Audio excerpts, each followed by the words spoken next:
trip.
Okay. Good afternoon, everybody, and welcome to the City Commission meeting this June 6th,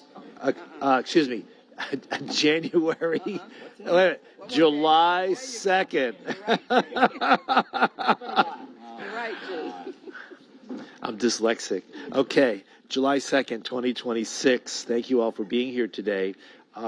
We have just a few items on the afternoon agenda, but it's going to be filled with a lot of information, so really looking forward to moving ahead and getting this forward.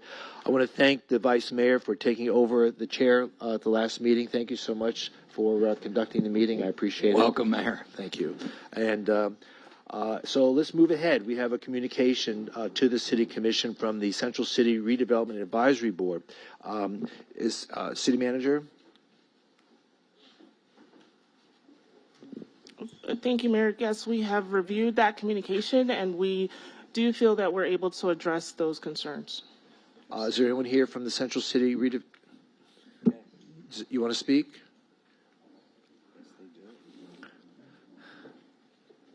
How are you? Yes, please. Yeah. I can't see. Yeah. I couldn't see whether I can't see the podium. So that. But go Mr. ahead. Mayor, Yes. Commissioners, City Manager, City Staff. My name is Nicola Stan. I am have been a member of the advisory board for 3 years now, and signed up for another 3 years. I live in the CRA boundaries. Mm-hmm. I am on the 5th Terrace, 1125 Northeast Street. I wanted to talk about this communication. The communication is a recommendation to accept proceeding with the land use amendment program as it's presented to you, with the reduction in scope to only the rezoned areas, which is what was approved at the board meeting. What was discussed over the previous years when rezoning was discussed, there was a lot of meetings and back and forth. Consensus has been established on the areas that were proposed for rezoning, not for the entire CRA area. So that's one thing. And the second thing is... So before you go on, so this is an issue that's been bounced around since I was a commissioner. So is our CRA manager here? Can we talk about what the timetable is about implementing those changes and when it's going to come before the commission? Good afternoon, Vanessa Martin, CRA Manager. So we are at a stage where we're actually trying to bring forth the land use plan amendment consultant on board. We have that coming before you on August 18th. As far as the rezoning is concerned, that was, of course, on hold through October of this year through the Senate Bill 180. So we're working through all of those parameters to make sure that everything is addressed in a timely manner. Once we can bring that consultant, we're going through the negotiation contracting periods right now for the land use plan amendment. And once we can get that sorted out, we will bring that to you on August 18th. But we do understand the urgency, and we are working with city departments to address those concerns. So when you say you're putting out to bid for the consultant, what consultants have we been using up to now, and why aren't they part of this process already?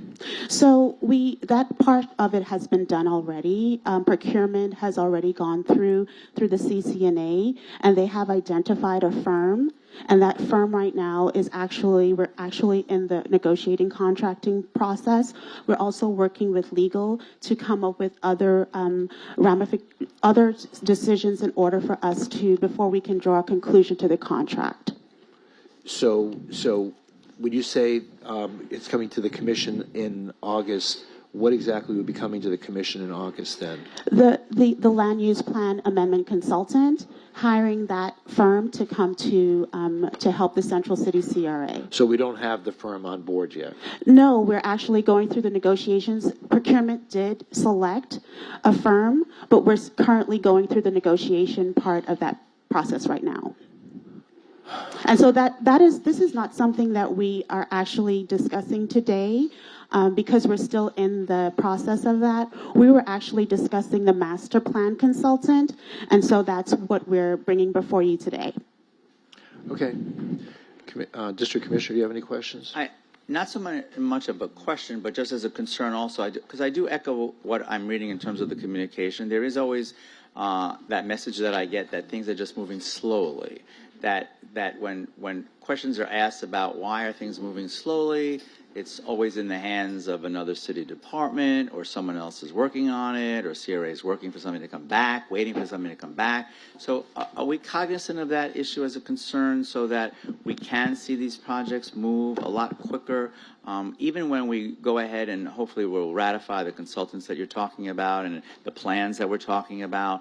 Can we set a maximum time on that so that these things happen within a reasonable amount of time, 6 months, 9 months, and we move forward, just so that we get off the dime? It just seems that everything just sort of gets stuck a little, if you know what I mean. I do agree. And in working with legal, we're trying to come up with a notice to proceed and adding some type of time frame, whether it's a notice to proceed plus like 5 days to complete a task.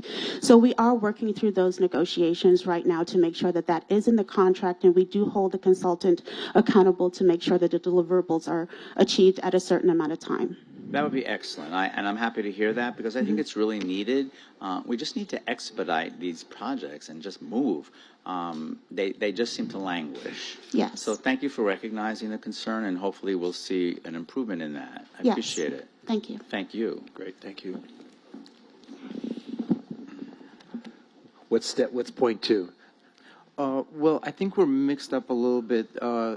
This was the concern about, I first talked about the LUPA consultant coming on board, and just to summarize, it is reduction in scope only to the rezoned proposed areas, not the entire CRA. Right. That's the recommendation. And if possible, in any way, in light of a state bill, to proceed with. What is that Senate bill? 180. Senate what Bill is it? 180.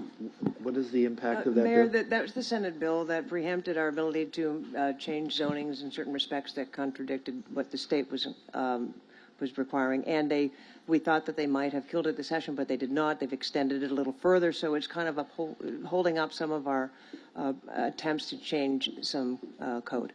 So we're not allowed to change our zoning? In some aspects, yes. There's certain things that we cannot do if they are preempted by this Senate Bill 180, and it should sunset. I believe it's in July of next year, I believe, but it's about a year away. Okay, Mayor, thank I you. think Chris Cooper can add a little bit more color if you'd like. Yeah.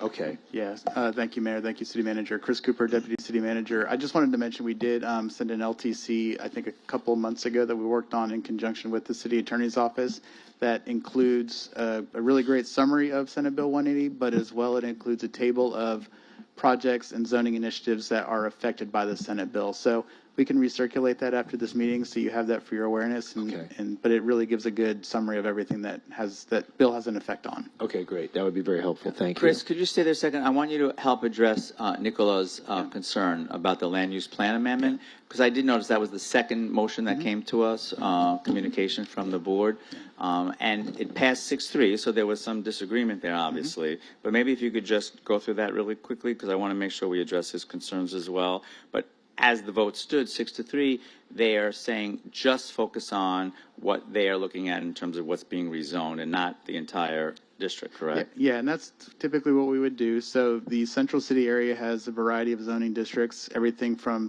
residential uses all the way through to commercial uses. So what the land use plan amendment would apply to are those areas that the zoning district was created for, which are primarily along 4th, 13th, and that area in between, because that is where we were attempting to add a mixed-use component to the area. So the land use plan amendment already really only takes into account that area that the zoning was going to be applied to.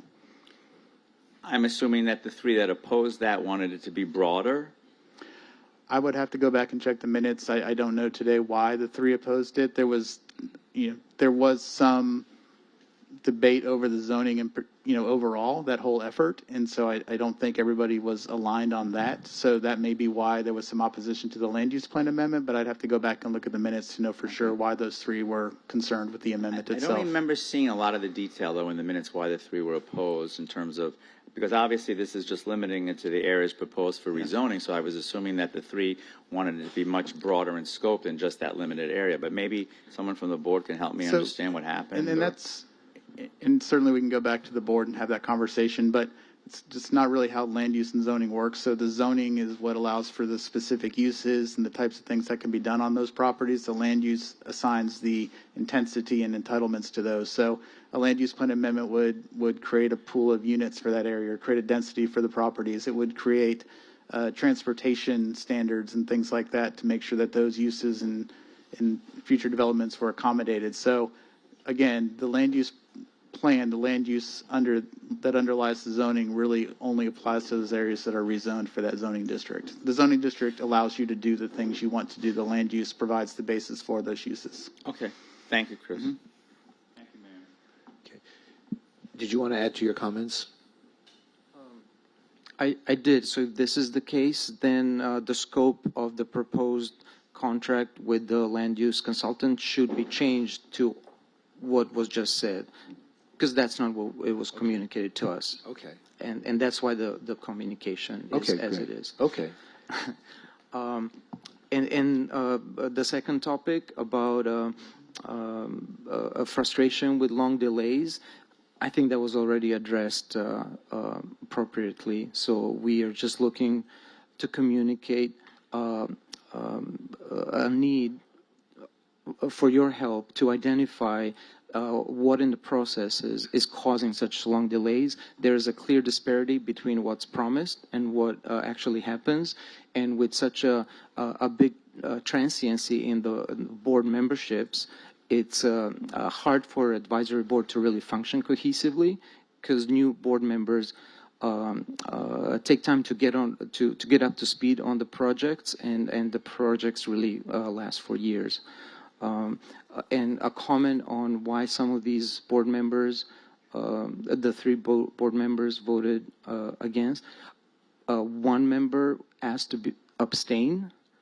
Previously, that board member asked to get quickly familiarized with the rezoning. She only joined, I want to say a couple of months before.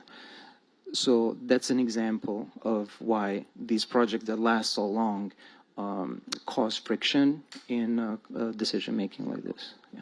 All right, great. Thank you. That's all. I have a question for City Attorney. City Attorney, are board members or committee members permitted to abstain if it's not a financial conflict of interest? Can someone abstain just because they don't feel up to speed? No commissioner, they must vote. They must Unless- vote. So we should make sure that we take care of that. That's whoever- why there was a third against, because that person could not abstain. That's what he said. Oh, okay. Yeah. Thank you. Okay, Troy, did you want to speak?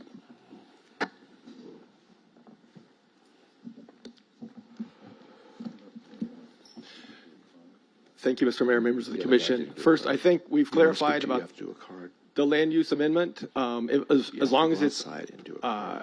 only the areas we're rezoning, the neighborhood is fine. The neighborhood endorsed that communication and what's communicated. The second one issue is what I want to touch on briefly, and that's on the delays. I hope you realize the extraordinary position that this crab board is in and its frustrations. There are a lot of nice words in their communication to you, but note that they voted unanimously about the delays in general with CRA projects. I hope you take that seriously. We really don't feel like anyone in the city is. We met with the city manager last August, and we talked about three issues of concern. Number one is urgency. Almost a year ago, she was new, she was figuring it out. Number one is urgency. There hasn't been a project started since 2019 that is finished. The 4th Avenue sidewalks, the dead-end street lights, this capital plan, everything is still pending. They haven't been able to finish 2 blocks of sidewalks since they got the $1 million in 2019. When I met with the city manager, we talked about transparency. This issue that you're facing tonight with land use, about what does it apply to? Like at the last meeting, they couldn't answer that question, and they told us, you've known this all along. And they're like, no, we didn't. So that's why they made the communication to you, to make it clear. Transparency is a problem. The third point is engagement. When we met with the city manager in August, we were like, please help us with the communication. It would help tremendously with all of these issues. One thing we suggested was that someone from the CRA come to our meetings. You may remember, Ms. City Manager, you turned to Vanessa, who's now the acting director, like, can you guys do that? The police take the time out to come every month. Code comes just for a few minutes so we can answer questions. That was in August. They came in April. At the following meeting with Chris Cooper, we're like, can't you have a community forum? They do this in Sistrunk, in Commissioner Beasley Pittman's district, and in that area, and Commissioner Glassman's. They hold community forums on what's going on with the CRA regularly. I think last year there was a whole series of them, what was happening in that area. We're like, can we have one? In our meeting with Chris Cooper, he turned to Vanessa. We'll see what we can do. In December, at the December CRAB meeting, staff said, we're going to do that in the first quarter of 2026. And I went back, and people came away happy. They're going to do that. It's July. All right. So that's my point. That's what my communication. Thank you very much. Okay, thank you. Kimber?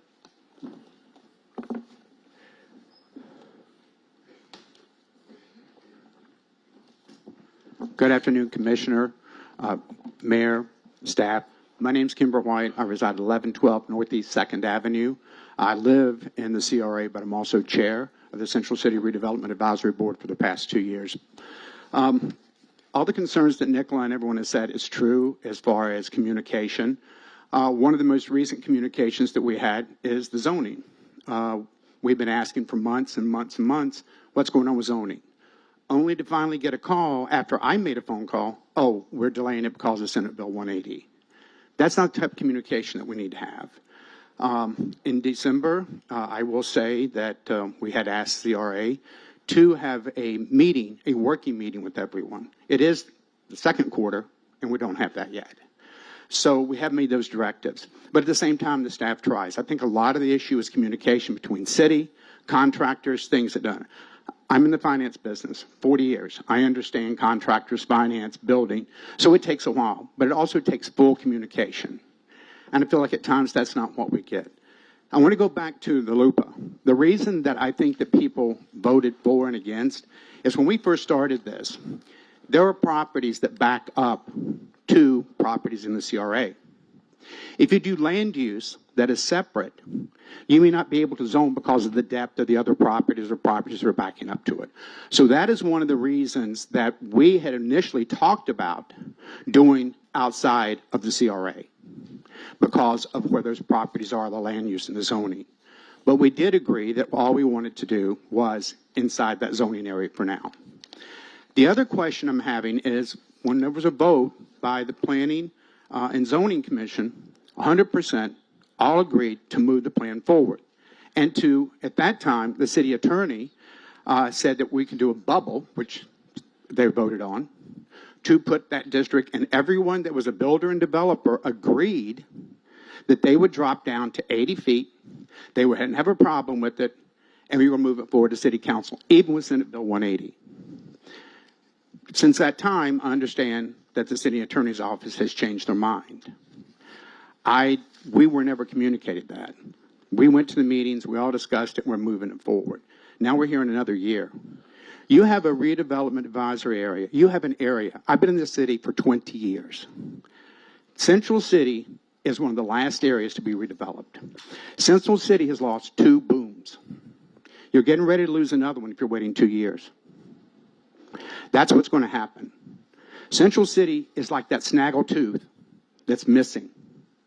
Another year and a half, and I've been in finance, like I said, 40 years, is a long time to wait. I would hope we could figure out a way to make that work and move it forward and put all the efforts that the CRA's put into it. Thank you. Anyone else wish to speak on this item? Okay. All right. So, City Manager, those are the directions that the neighborhood is requesting, and if we can work with our manager, the CRA manager, and the advisory board, as well as with the district commissioner, it does seem like a lot of these projects just seem to linger. So,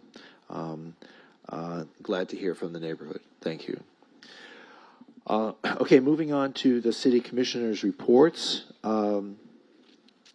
District 1, John Herbst. None. You have none. Okay.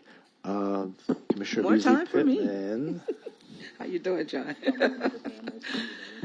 Good afternoon, everyone. I'm always grateful for this time to share what we're doing and also to bring up discussions as possible. Wanted to give congratulations to our Fort Lauderdale Police and our Explorer program. One of our explorers, Danico Cepeda, has been through the Florida Association of Police Explorers, has been recognized for being the outstanding new explorer for the year. So let's give Danico a hand. And also, with that being said, recognizing Officer Fairburn for his leadership with our explorers. I'm really excited to see the movement with the explorers, because we do know that during the pandemic, there was a time where we were not able to have our explorers in action, and they are again working and representing and learning leadership. And also within this month, they had a great graduation for the explorers. So again, thank you for what you're doing through the program. It encourages our young people to take a look at what our law enforcement is doing, giving them an opportunity to be hands-on, learning about public safety hands-on. So I wanted to share that. Also, I wanted to bring to our attention and have a conversation in regards to our group violence intervention program. I'm going to read the statement because I want to make sure I hit all my points. I get so emotional sometimes when I say things, so I do not want to miss anything. I want to cover everything. So if you would give me the privilege of hearing me out, it's not that long of a statement, but it is detailed. It's in regards to our commitment with our police regarding the group violence intervention program.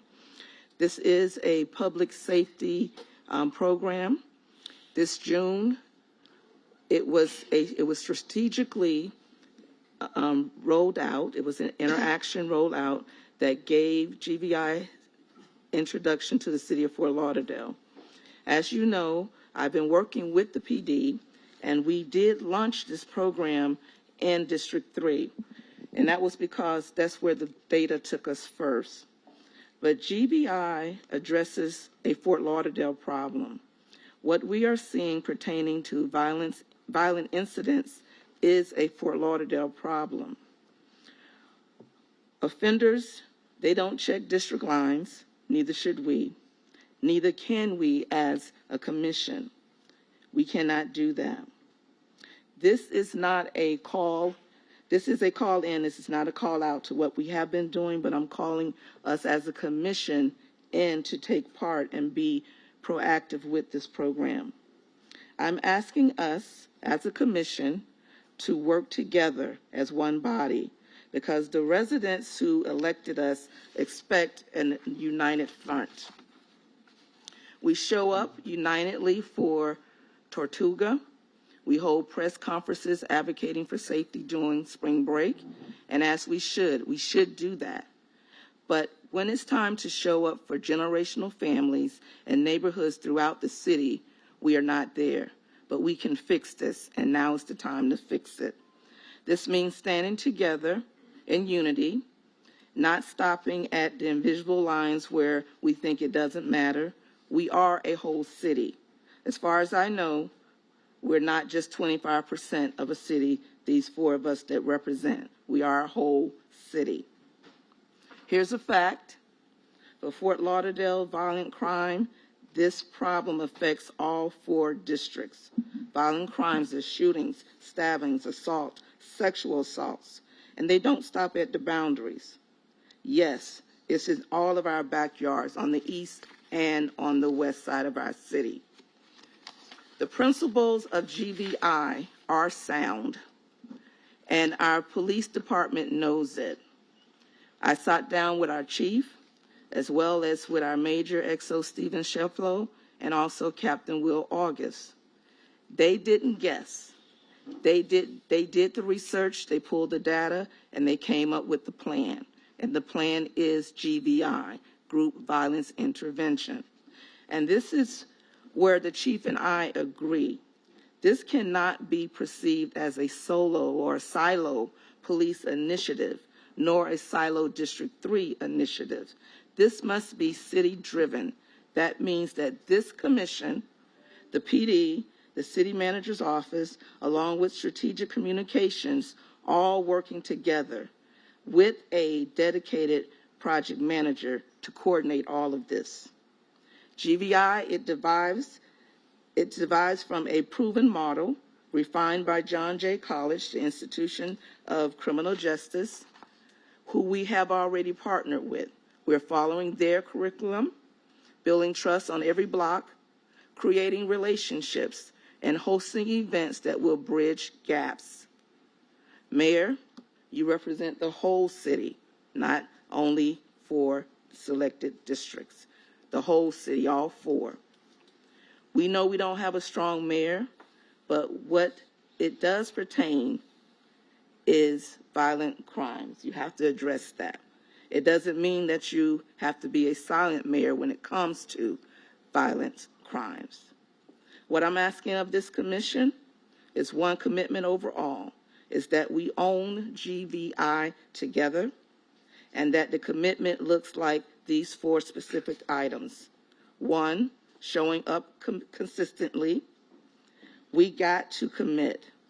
Each of us are committed. If each of us are committed to GVI events that will look like us moving forward in the next 12 months, being committed and moving beyond the 12 months.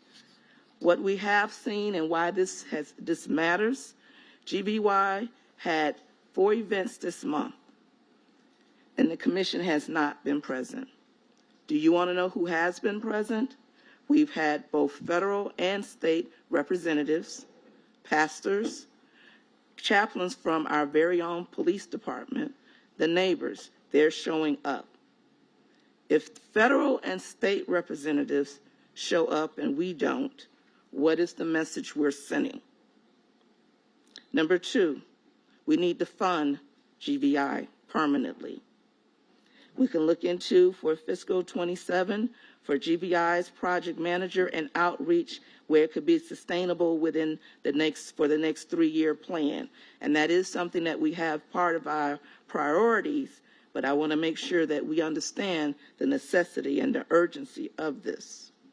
This includes strategic communications, again, between PD, city manager, and the strategic communications. Number 3, we need to institutionalize this.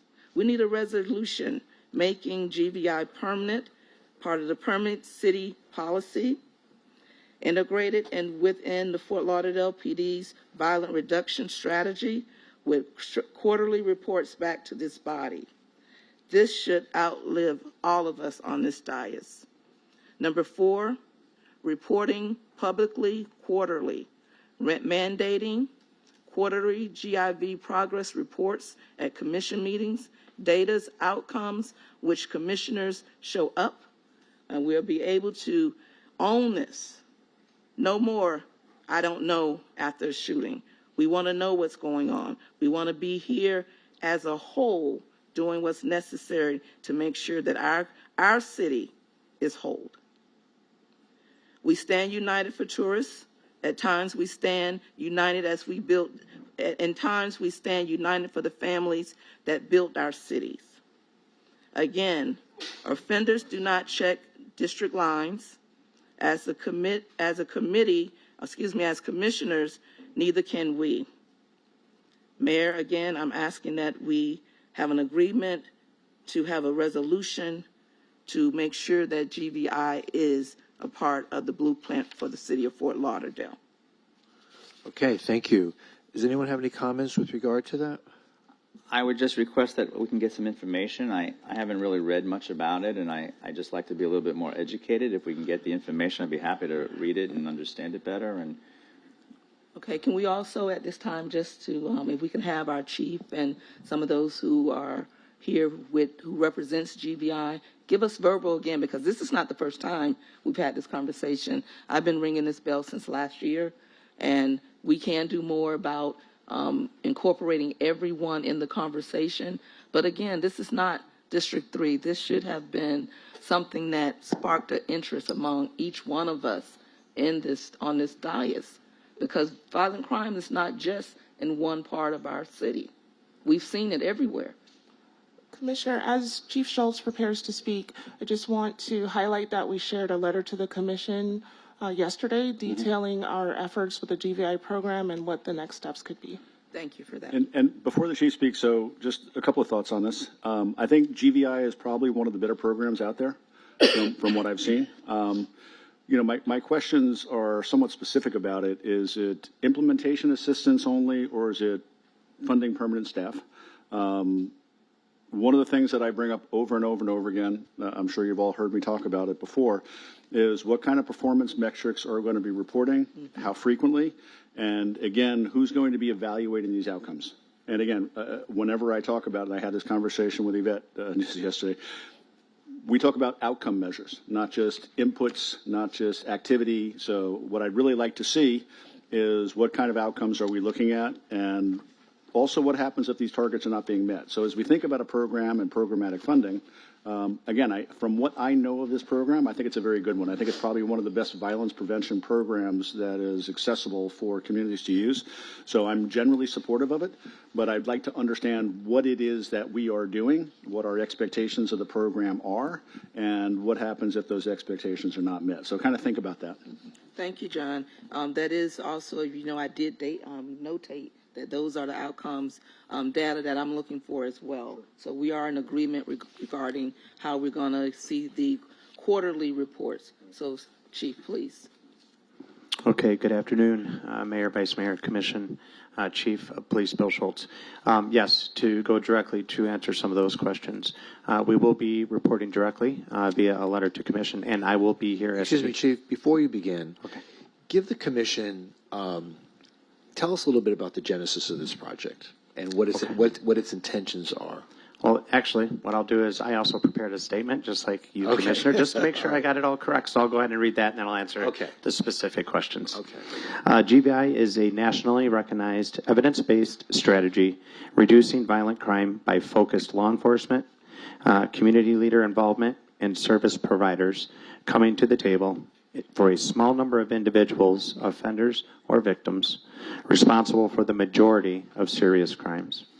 The goal: reduce violence through focused accountability, meaningful intervention, and strong community partnerships. So that's the overall basis for the program. And the program is proven, as noted by the commissioners. It's already been proven nationally for many years. This is our first go at it, and already we're seeing very, very strong interest from our community.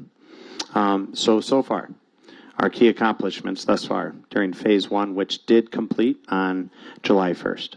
We've successfully launched our Impact Patrol Team, which is a volunteer ancillary team of officers who are concentrating on intelligence-led, dedicated policing to support our violent crime reduction, and that's already seen results. Those are some of the results you'll get in the quarterly reports.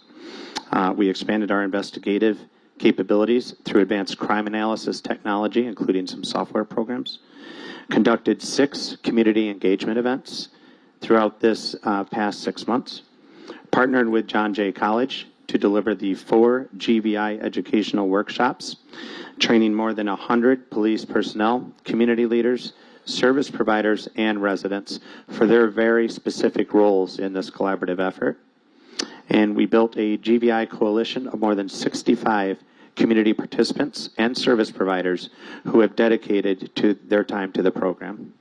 So now, as of July 2nd, we move into the second phase of the program, which will include conducting direct outreach to individuals, especially in highest risk areas, and those who are in highest risk of committing or repeating gun violence, connecting the individuals with coordinated support services, and holding violent offenders accountable, also a very important part of the program. Measuring our success through our reductions in violent crime, our reductions in recidivism is going to be very important. We're going to very much so be looking at firearm-related crimes throughout it as well. And with that, I will take any further questions you may have, and I do have a couple answers for Commissioner Herbst as well. Okay, before you do that, I have a question. So Commissioner Beasley Pittman said, you know, it's important that the mayor and the commissioners get more involved. What role would we play in getting involved when it's really a law enforcement initiative that's taking place here? So that's where we want to make sure, and I am very passionate about the fact that I want it to be a community-based initiative with support from the police department. I definitely don't want this to be seen as only a police initiative or program, but what you can do. As we begin to reach out to your offices, we're going to come to you with the areas, the data-driven areas in your specific districts that we would like to start to focus on, and then we'll plan events in the public, and we'll invite you to attend those events to stand side by side with us in addressing them. For instance, this past weekend we did a crime walk. We picked thinking the Tim Smith crime walk. Similar, very similar. To back what we used to do with Tim. So that's just one initiative. And we do front porch briefings and other such initiatives. So we'll be reaching out to your offices to schedule those. So that's what she was referring to. And if I can elaborate a little bit more as far as what I see as collaboration and cooperation and standing in unity, we represent this city 100%. And if there's anything going on anywhere in the city, we should be there, united, standing and saying, we see this, we are addressing this. Again, we had a peace walk on last Saturday. Yeah. Again, we had state and federal representation. I was there, not saying that, you know, people weren't there because of their scheduling, but at the same time, people are asking, where's the mayor? Where are the other commissioners if this is a city-driven event? Do they not care about District 3? Those are the words. Well, do they that not would be care about really District unfair 3? since this mayor attended the Juneteenth event Yes. in Carter Park and was Yes. there talking with neighbors and showing my presence. Yes. So it would be very unfair for anyone to say that the mayor doesn't care and doesn't do But- anything in District 3 when but I this is spent what they time say. doing there specifically in District 3. But this is what's being said. Well- They show up. Well, Mayor, listen. That's not fair. A lot of things are not fair. Yeah. Okay, let's put it on the table. Many things are not fair, but they're factual. They're being said. Okay. And perception and what people are experiencing, I have learned. It's not what you say, it's how you make people feel. Yes, you were at Juneteenth. Thank you. We all were there, and we know you were there. But also, that was a celebration. At a time we are declaring that we have had enough, and enough is enough of violence, and we don't have representation by this dais, that is concerning to the community, and it should be concerning to the whole city. Well, let me just say this. You know, I think this commission has been very aggressive in responding to acts of violence, regardless of where they take place in the city. You may recall how that young boy was killed in a spray of fire. That was extremely tragic. The families are still impacted by that, Yes. and I commend our police department Yes. for finding who the culprit or culprits were. Yes. And your mayor had a press conference to bring attention to the community of what happened and ultimately how we were able to achieve what I thought was justice in bringing those people to justice. So, for those that want to demean me or any member of the commission because we don't pay attention to violent crime, Okay, Okay. I'll admit that I can't be everywhere, Yes. but I do try to be as many places as possible. And I have to say that as I look at members of this commission, I think everyone does their best to try to get to as many things as possible, regardless of which district it's in. And we'll just have to do better if that's the Yes, perception. so that's the word. Okay. And I, the mean is not the intent.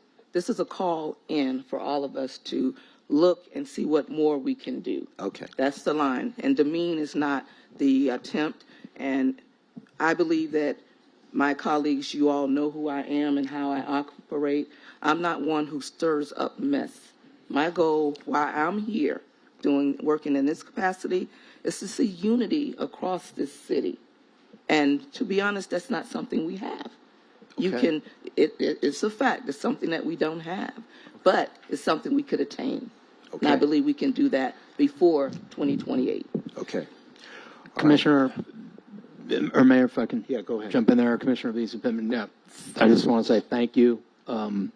I think this is a very important initiative, and I pledge to participate and support to the best of my abilities, and appreciate, Chief, your work on this. I'm very familiar with the stats and the outcomes of these initiatives, not only in the city, but when you look countrywide at some of the cities that have been very successful, this is one of the key driving forces to really lower violence. And so I'm loving that we're doing this, and I'm all in to support. So thank you. Okay. Anyone else have any responses or comments? I do. I think it's an amazing program, and I think we should definitely move forward with this. I just want to make a comment about process and the way we run our business meetings and when we have conference meetings.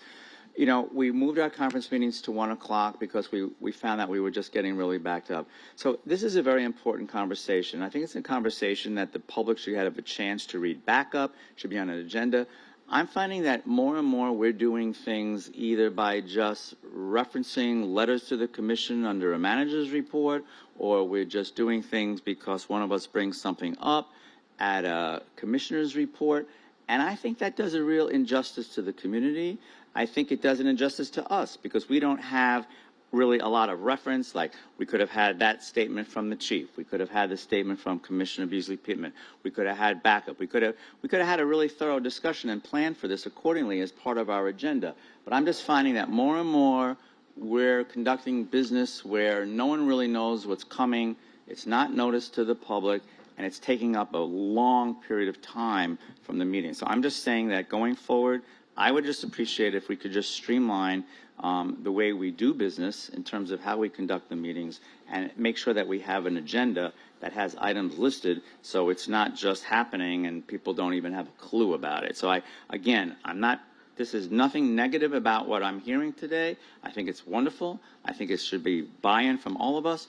I'm just talking about process and the way we discuss business. That's all. I agree with you, Commissioner, and my goal and the reason why I brought this up was to start the process, not to have a full open discussion about the plan of what we're going to do, but to get the buy-in from the commission so we can have exactly that type of a process. So I'm believing I am following the process: introduction, opening a conversation, from us deciding to give directive to city manager to move in a process where we can follow the process at hand. Okay? Thank you. Can I kind of weigh in on that? Yep, go ahead. So that's actually a very good point. So I'm going to try and thread the needle here a little bit. So historically, what we've used the conference meeting for is to introduce topics and then say, I would like this to come back at a future conference meeting for a larger discussion. So I think it's kind of in between. So Pam, the idea of bringing it up, that this is something that I want to talk about, is great. But I also, along the lines with Commissioner Glassman, say this is not yet appropriate for us to be giving direction to the city manager, because I don't think we're necessarily informed or educated enough, or the public is. So I think it's somewhere in the middle between the two, to say the conference meeting is best used as an opportunity for each of us to bring forward issues that we're concerned about, that we would like then to have a future discussion on, a scheduled discussion with the public engaged, and the supporting documentation that everybody then has had an opportunity to review and is ready to discuss. So I think it's kind of in the middle. Thank you. Do you have any further matters you'd like to bring up? That's the only matter that I'm bringing up today, and just saying to everyone, thank you for listening to my introduction of the GBI that's already in process. Thank you to our PD, who's doing an amazing job already with what's being done.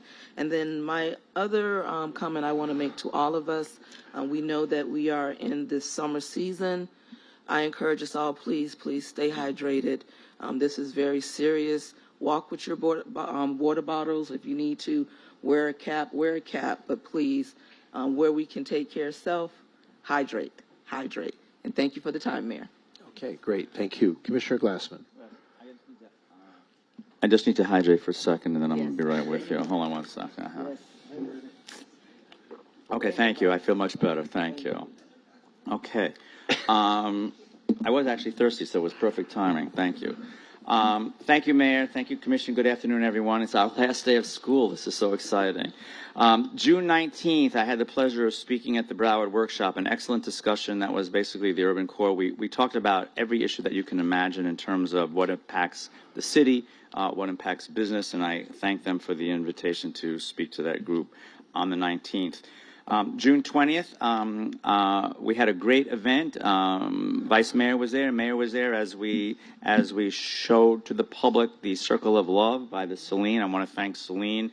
I want to thank staff. I want to thank anyone that had anything to do with it, everyone that attended. That was a really nice community event, and I think in terms of happening during Pride Month, that was really great. I'm sure the mayor will talk about this a little bit more in his report, but that was a really nice event. So thank you to everyone that had something to do with putting that Circle of Love together by Sebastian Beach. Really appreciated it. June 22nd, again, I want to thank DSD, anyone that had anything to do, the vendors, with the Sailboat Bend Master Plan Community Meeting. As you know, last year in the budget, we had the funding to move forward with the vision plan for Sailboat Bend. Sailboat Bend is our oldest neighborhood in Fort Lauderdale. It is also our only historically designated neighborhood, in a residential neighborhood in the city of Fort Lauderdale.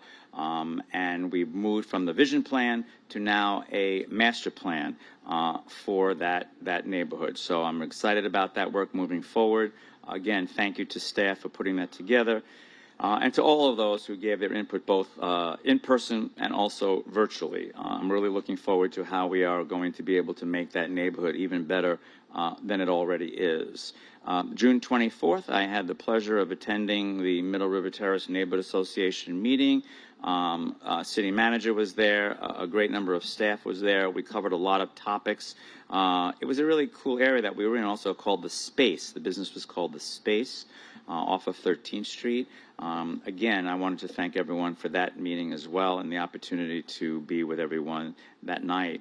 That night also we had the Sailboat Bend Master Plan results were presented. And again, looking forward to that moving forward. June 25th, we convened the District 2 President's Roundtable meeting. We had a really nice lunch together to wish everyone a good summer.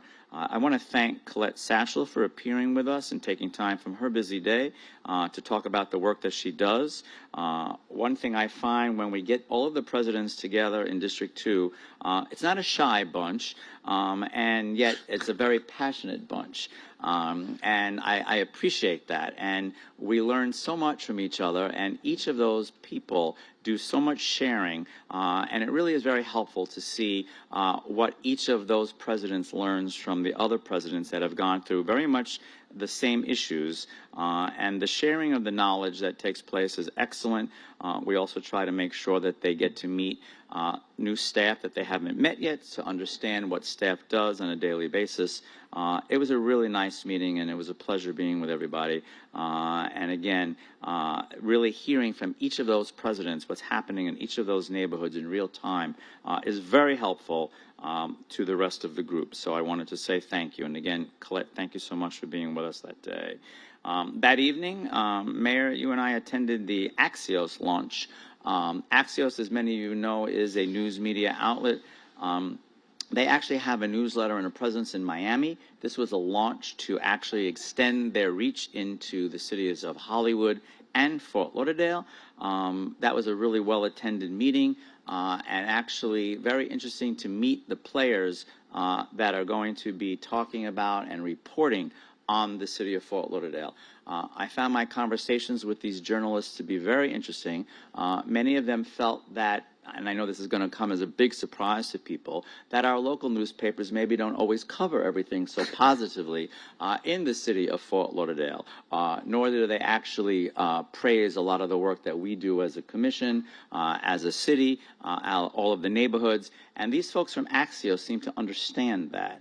And that was a joy to have those conversations with them and to hear what it is they wanted to be able to tell to the world about what is happening in both the cities of Hollywood and Fort Lauderdale. So I welcome them to town, and I welcome their knowledge and the work that they're going to do covering our amazing city. Upcoming, again, I wanted to wish everyone a really happy summer recess and a safe summer recess.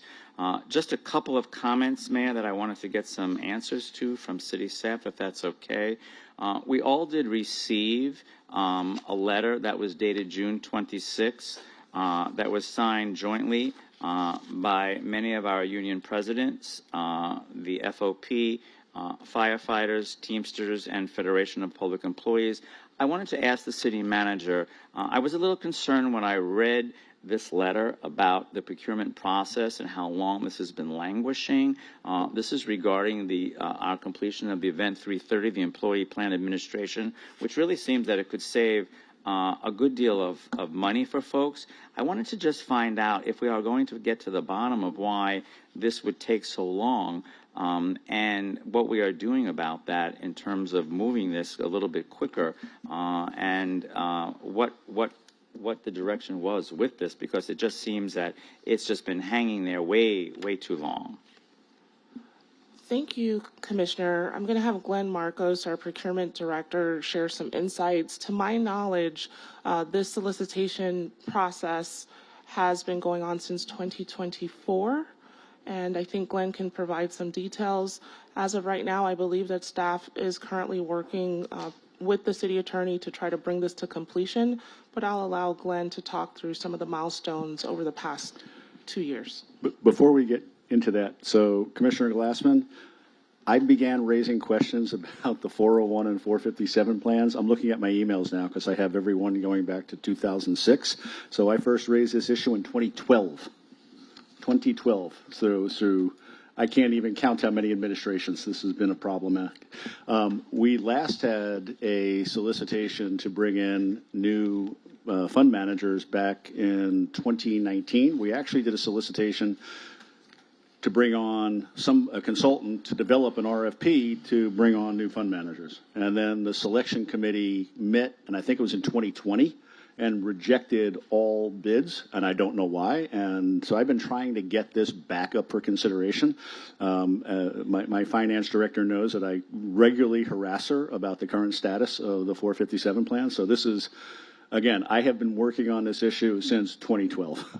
And by the way, so for everybody that says that government moves slowly, this is slow. Glenn, do you want to respond? Yes, sir. Thank you. Glenn Markholz, Chief Procurement Officer. Consistent with what the city manager went ahead and shared, currently the agreement is with the city attorney's office. We've been working with the city's attorney's office since April. We do have an agenda item ready. April 2012? No, just kidding. No, April of this year. And we do have a drafted CAM ready to go. So hopefully this item comes before you in August. Help me understand something, Glenn. So this process, this procurement began in January, I believe, of 2025, correct? So let me go back and give you highlights of the timeframes. Going back to July of 2024, the drafting of the scope happened then. That process happened to be approximately a 16-month process. So from July of 2024 to November of 2024, we worked with finance and the finance consultant in drafting the specifications.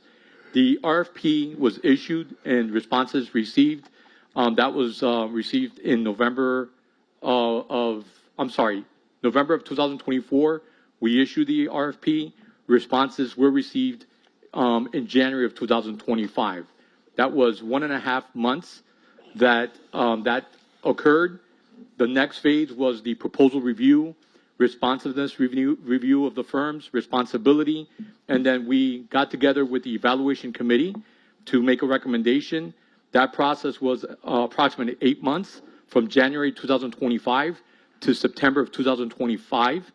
Negotiations then occur. Those negotiations were roughly a month between September of 2025 and October.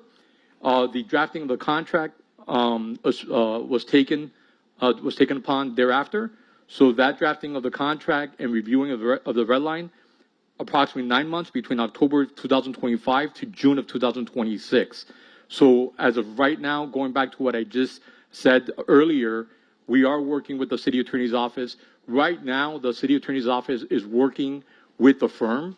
There are some exceptions that were taken to the agreement. Terms and conditions are being somewhat spoken to back and forth between the attorneys within the city attorney's office and Corbridge, and that's the current status. No, and I appreciate that. Thank you. I just think that it's just been too long. I really hope that we're going to be able to expedite whatever's left to do in this process. It just, again, you mentioned 2024. It's 2026 now. It's like, I don't know. I mean, this is not my lane. This is your lane. But from just watching this and reading about this, it just seems that it's way too long, a process. So the longest process that took place, Commissioner, happened outside of procurement. That was the drafting of the scope. That drafting of the scope happened. That was a 16-month time span right there. So that was almost a year and a half. A year and a half to draft a scope. Yes, sir. Okay. And that's something I cannot speak about. We don't draft scopes in the procurement department. That is the end user that's responsible for that. The procurement starts once we receive a complete set of specifications. How typical is 16 months to draft a scope? Well, it all depends on the actual procurement. It's the level of sophistication. I'm sure that we're dealing with people's monies here, so I'm not really equipped to kind of answer that. But understanding the delicate nature of the accounts that we're dealing with here, and we're talking about millions of dollars, I'm sure that it is critical and vital for us to get the scope correct. But I do know that the finance department was working with their consultant in drafting the scope. Okay, well, again, I'm hoping that we're going to be able to bring some relief to all of these employees and to be able to move forward in an expeditious fashion and a judicious fashion. But again, I was just concerned when I read the letter and I said, wow. So hopefully everyone's on top of this now and we'll be able to get to a conclusion. And Commissioner, the concern is shared. This impacts all employees, not just police and fire. No, I understand. Glenn, could I back you up on that? So we paid a consultant to develop the first scope. Why did it take us 16 months, you said, to develop another scope? Yes, sir. I don't know the answer to that. Perhaps maybe, I don't know if Linda wants to share. I didn't realize that we were developing a whole new scope. There was we literally paid somebody a lot of money to develop the first scope. And Commissioner, you stated 2020. I wasn't here in 2020. Yeah, so I think we started it in 2019. The selection committee met in 2020, if I recall. I could pull up my emails and tell you exactly, but that's sort of my recollection. Okay. Yeah. I know. Linda knows this is my favorite topic. Like I said, at least every quarter I ask her the same question. Yeah. Good afternoon, Mayor and Commissioners. Hello, Linda. So I can tell you that I was here for the whole process. We went through it together. Yes. This is our dance. Yes, 100%. So the first RFP process to develop the scope fell apart. We ended up canceling the contract. What started the window that Glenn is talking about for the 16-month window was not developing the scope, was to hire a new consultant because the contract we had originally was not good anymore. So we had to do a new RFP to bring on a new consultant.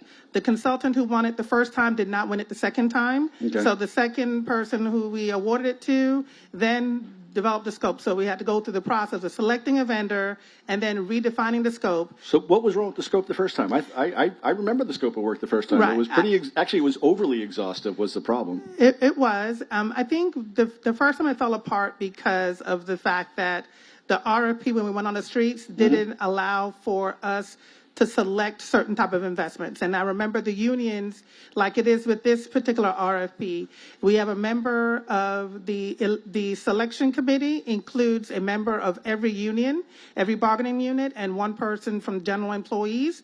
And so the bargaining unit did not feel, at that time, the evaluation committee did not feel that the scope was properly drafted, and so we weren't ready for award. So when we went through the process again of selecting a new vendor, and we worked with the unions again to make sure the scope covered everything, when you're dealing with that type of thing where you have so many different groups with opinions, the drafting of it sometimes take a little longer. So it turned basically into a camel. It was designed by a committee. Right. It's We a horse decided, designed right, by a committee. Got it. we want to make sure everybody's concerns were represented. Since the first time when we did it on our own, they had issues with how it was drafted. Right. And you may recall I had issues with the selection committee at the time. I know. I berated them quite a bit. I remember. All right, yeah. Okay, so no, I think it was a much thorough, which made it a little elongated, unfortunately. Okay, thank you. I really want this done before I leave. Again, I've been working on it since 2012. I've wanted it since 2020. I'm trying to get there. I'm with you. It affects everybody, including myself. And I only have one more item, Mayor. Okay. Thank you.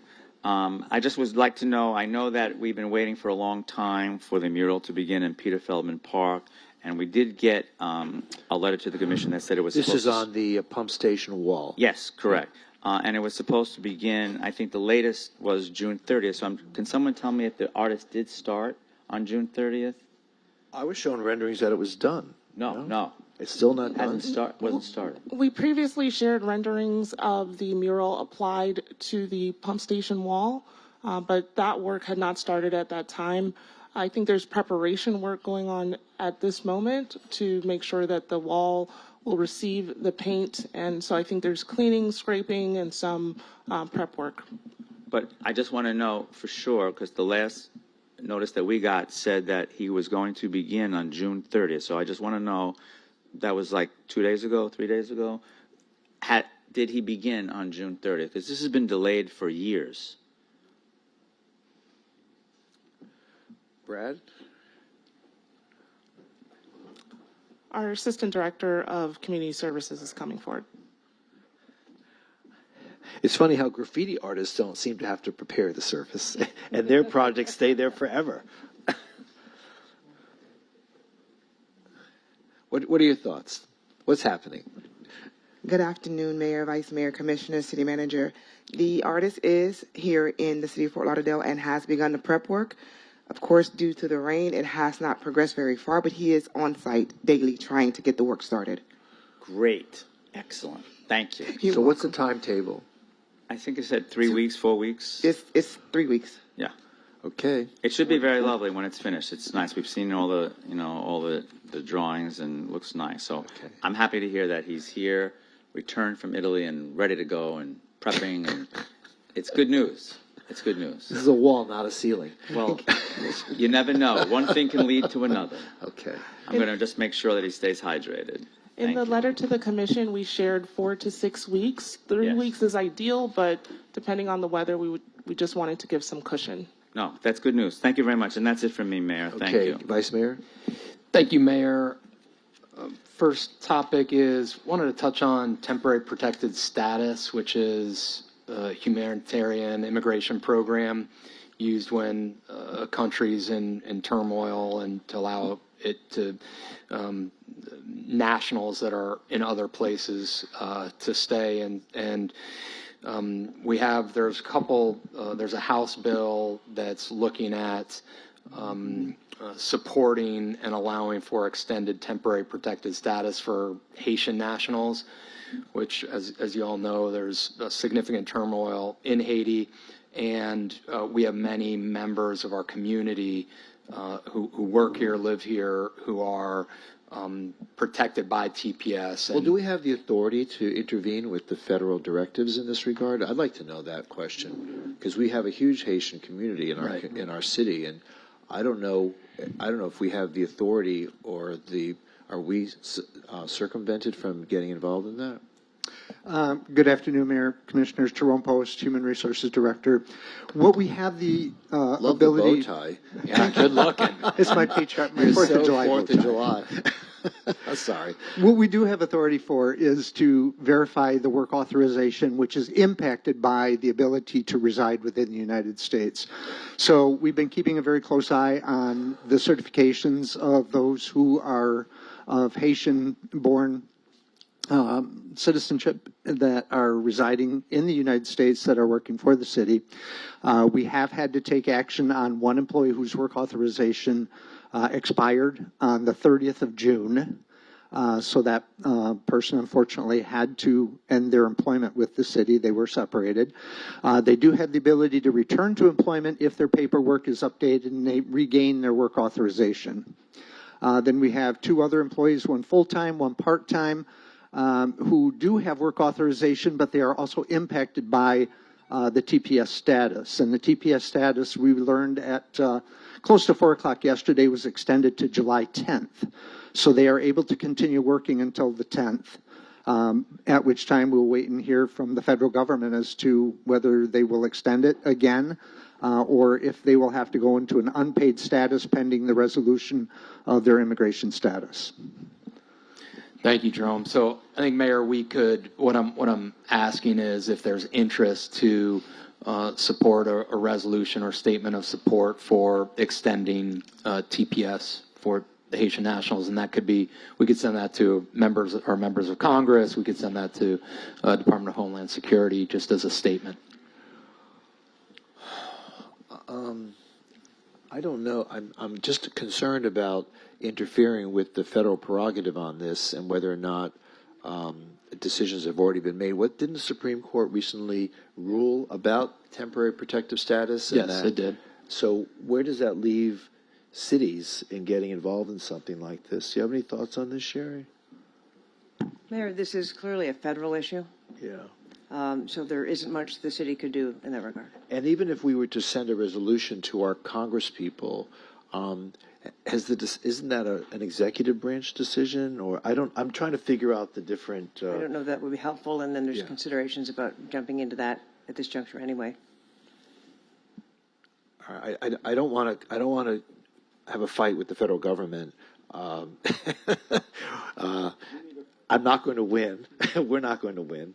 But I am very concerned about the situation in which a lot of our folks who have been living here for months or years are now facing.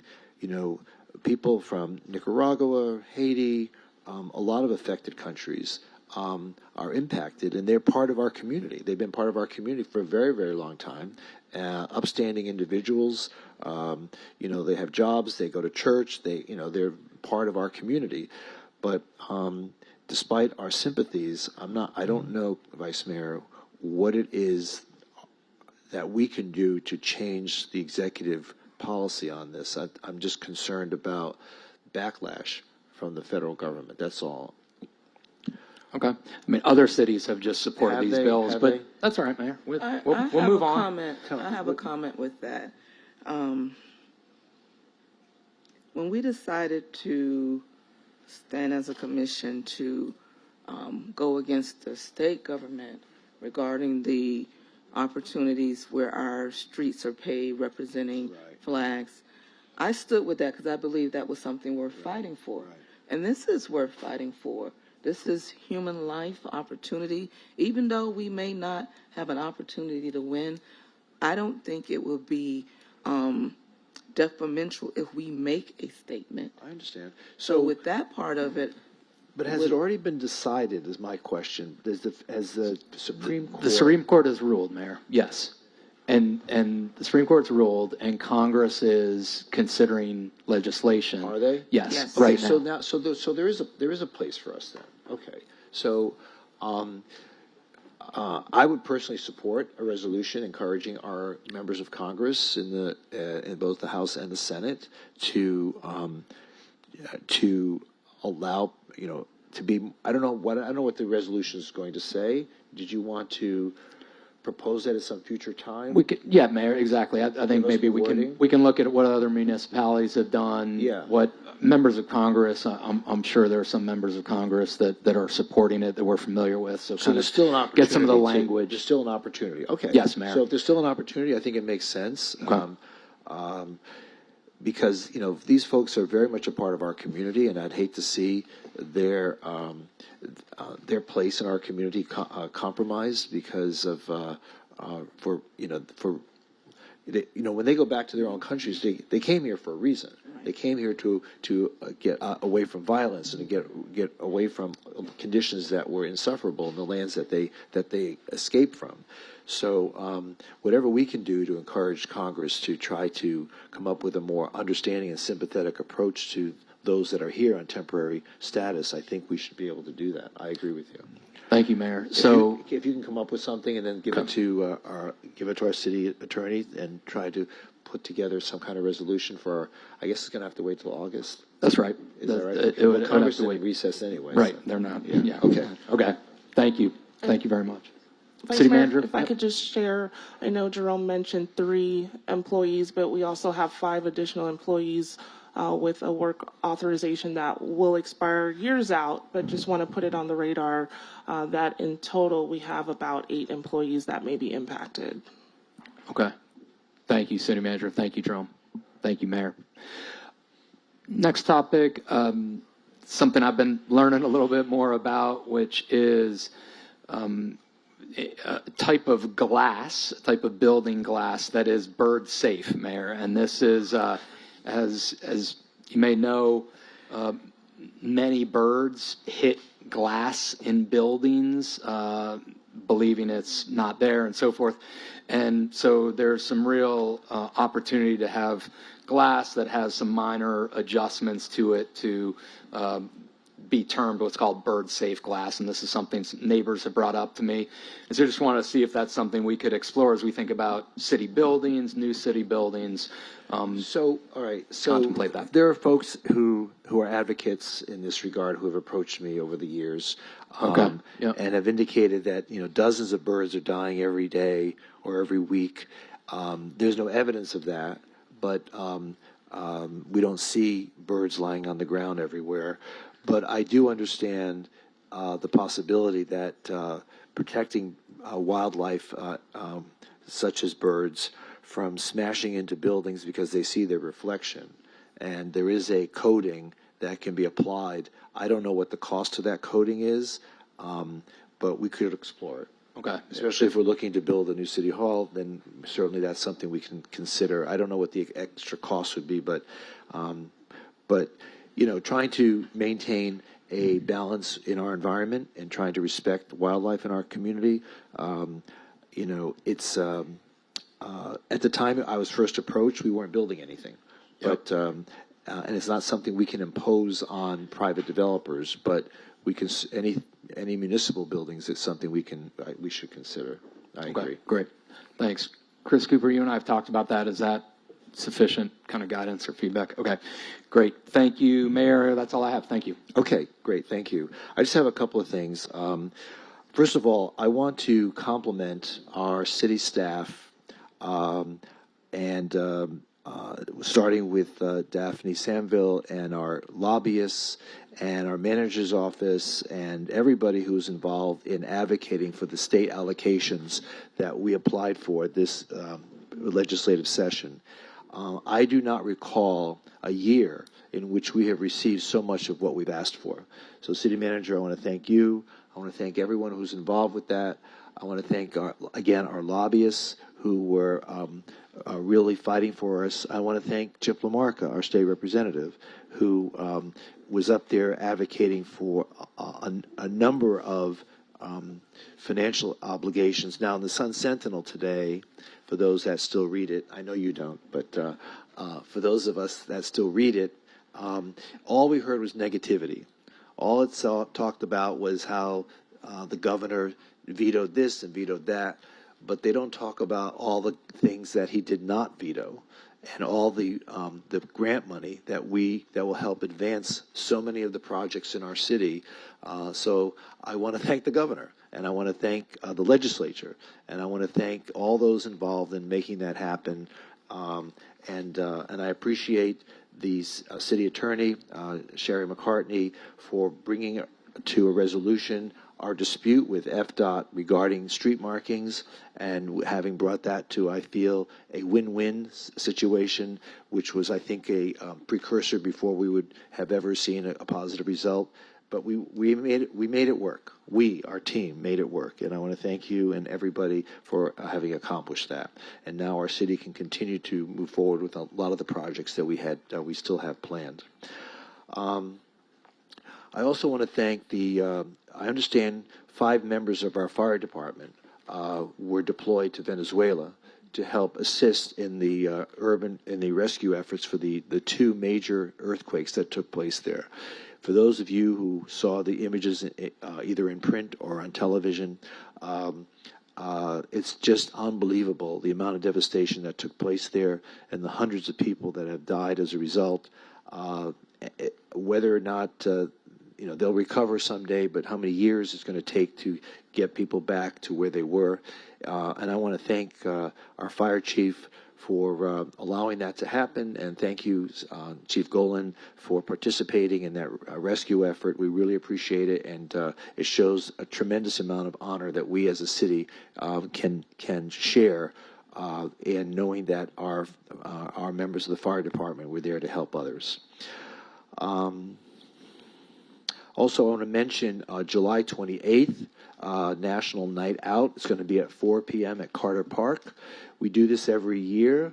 The goal here is to bring attention to the importance of crime prevention, and I hope everyone from the city will take time out of their schedules.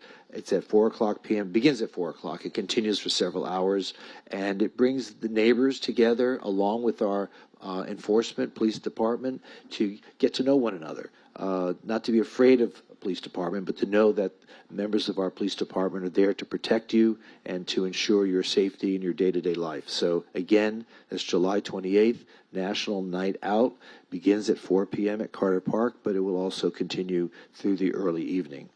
And of course, we have our 4th of July event, and that begins at 12 noon on Fort Lauderdale Beach and continues through 9:15, I think it is, when we have both our fireworks and our drone show. So very excited about what we're able to do there. I want to thank everybody on city staff who's able to pull together that event. And also, and I don't know, who's the fellow that's going to be singing that? Walker Hayes. Right. I forgot. I'm sorry. Yeah, sorry. And looking forward to his entertaining us that afternoon and evening. What time is he coming on? Do we know? Is it? I believe it's about 7:30. Is it 7:30? Yes, 7:30. Okay. And so again, City of Fort Lauderdale stepping up and showing its great appreciation for the 4th of July, and of course this year is especially notable because it's our 250th anniversary. I confess, I remember the 200th anniversary. I was living in New England at the time. I think I saw the tall ships come into Newport that year. I was 10, Mayor. Yeah. Thanks. Yeah. He was here for the signing of the Declaration of Independence. Thank you. The reenactment. Yeah. I loved your wig. Yeah, thank you. It's in my closet. Thank you. So anyway, looking forward to Saturday night. Pray that it doesn't rain. So good luck. But we're looking forward to it, and I hope everyone from the community comes to Fort Lauderdale Beach, get there early, and bring the family. It's going to be a great time for everyone in our community. And that's it. So we can now begin our afternoon discussion on. Wait, Mayor, I have comments. Yes, I was going to get to you. Oh, okay. Yeah. City Manager's Report, MGR1. Yes. Please proceed. Thank you, Mayor.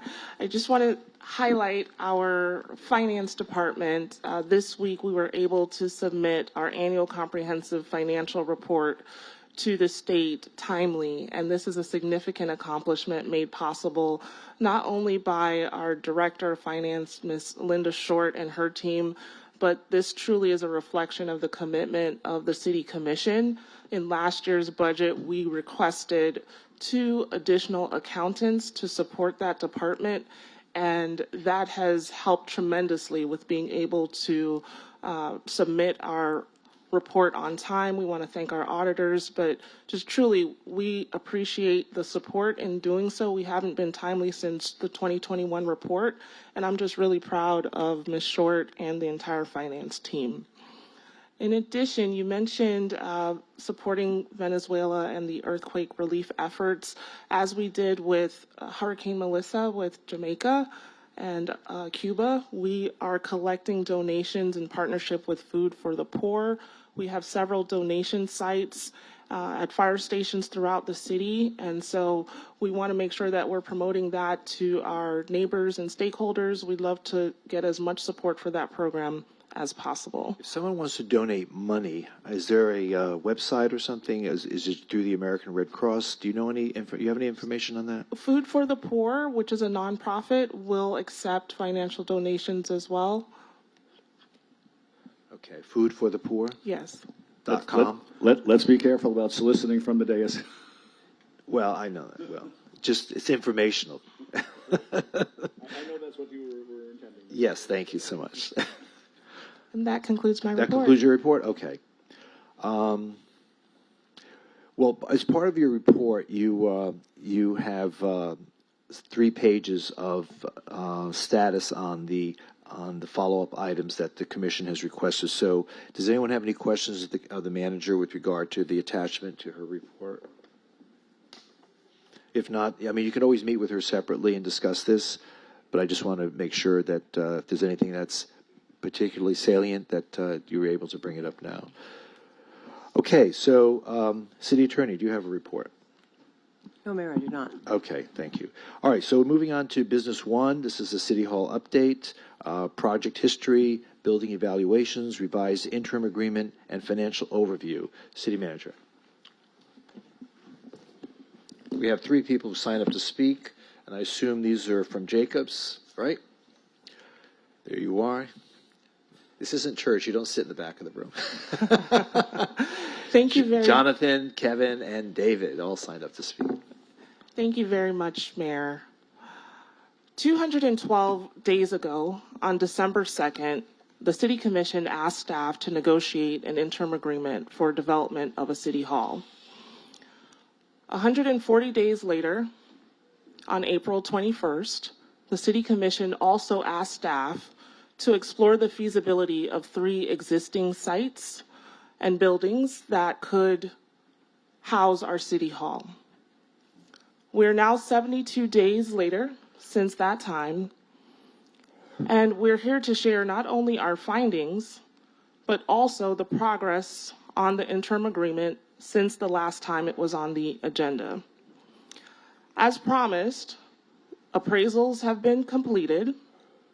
Staff has provided a detailed list of funding mechanisms to support a City Hall project, whether new or renovation. That funding approach also contemplates property tax reform, should it be approved by voters.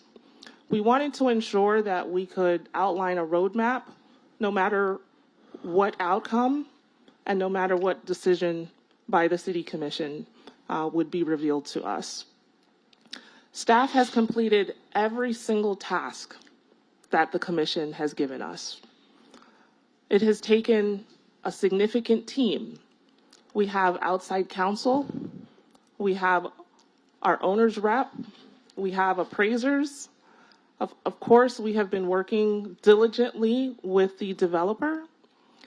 And today, we want to ensure that we lay out all of the due diligence and all of the efforts to bring to the Commission viable options to move forward with the City Hall project.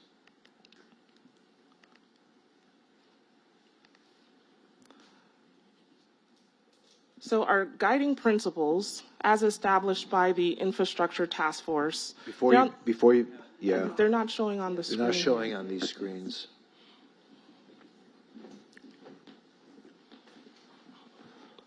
Okay, there we go. All right. The commission asked that we incorporate the guiding principles in our assessment of the opportunities for the City Hall site. I just wanted to remind the commission as well as our viewers as to what those guiding principles were.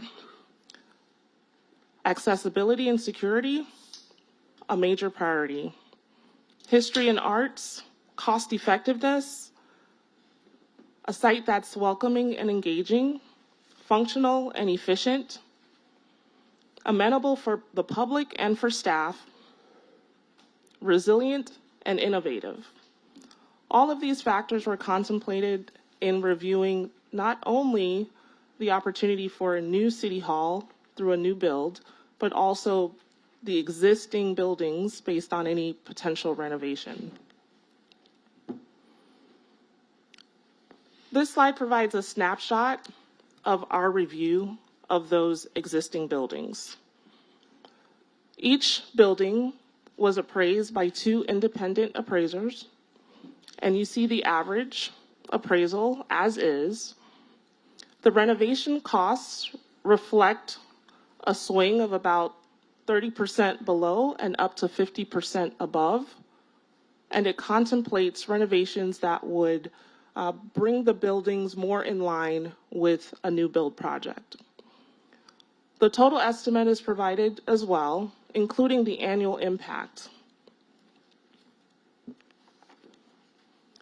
In addition, we have been working diligently. Can you back up a second? Yes, sure. Where it says annual impact, does that also include operation and maintenance on a yearly basis? It does not, and there's a little footnote at the bottom of that slide. It does not include Right. operations Just want to point and that out. maintenance, yes. Okay, thank you. The interim agreement has changed significantly since April 21st. We heard the feedback from the commission, and we sat down with the developer and we began to contemplate what we could do to make the project more viable and more acceptable to the commission. To deliver the project, we have now reduced by about $50 million the cost to bring that project to life. Our annual impact has reduced from $24.1 million to $15.8 million, which reflects an $8.3 million decrease. But that includes operation and maintenance, Correct. right? Correct. What is the number for operation and maintenance for the other buildings? Do we have that number set aside? We have some estimates, and we tried to back into it based on the square footage of each building. As you know, if there's a renovation that is significant, the likelihood that operations and maintenance would be significantly high, I think that that is rather unlikely. However, as those buildings get older, those costs may go up. So what we tried to do is take a cost per square foot approach for each building and estimate what the operations and maintenance costs would be. We have Jacobs available, our owner's rep. They will be speaking about that in greater detail. We also have Quentin Pugh, our assistant city manager, who will go into those details as well. Okay, thank you. On April 21st, the interim agreement included developer equity. That developer equity is no longer a part of the project. There is no developer fee as part of the project. The developer has also been able to do a redesign of the project and has provided 2 options, option B and C, which is a part of the agenda package. And those design options include a building that is 215,000 square feet. We're also looking at milestone payments should the City Commission decide to move forward with the interim agreement. All in all, our team has worked to be responsive to the request of the commission. We have internalized the feedback, and our hope is that after going through this presentation, that the City Commission may provide direction to us to move this project forward. Several members of our team will be presenting today. Yvette Matthews, Assistant City Manager, she will open with a brief overview of the project history. And I know it's a long history, and she will go through it as quickly as she can. Quentin Pugh and Jacobs will go through the building due diligence. We have Assistant City Manager Ben Rogers, who will talk about some of the terms of the interim agreement. We also have Eric Singer, outside counsel with Bills and Sundberg, who has been with us for the entirety of this project negotiation. We will then close with Assistant City Manager Matthews with a discussion on the budget approach for the project. There are various opportunities for the commission to weigh in on, and all of these are subject to your feedback as we contemplate developing the fiscal year 2027 budget and as we look ahead to fiscal year 2028 and 2029. So I'm going to turn it over to Ms. Matthews at this time. Thank you, City Manager. As the City Manager mentioned, the city conducted a very robust public outreach engagement effort before embarking on creating a vision for the new City Hall. The city conducted 5 workshops, each with a focus on a different topic across the city in conjunction with the Infrastructure Task Force. The feedback is included in this slide, which shows the efforts that were put in. And as you can see, the number one priority was accessibility. And that came from both the Infrastructure Task Force as well as the public outreach efforts that were completed. It was also reflected in our neighbor survey results. The city also had an opportunity to engage a leadership cohort from the Urban Land Institute, which focused on turning the City Hall into a central meeting place for our local government. This is a timeline of those public outreach efforts, which started in 2023 and continued through 2024. In May of 2025, the city received an unsolicited proposal for the City Hall project, which led us to the conversations that we're having today.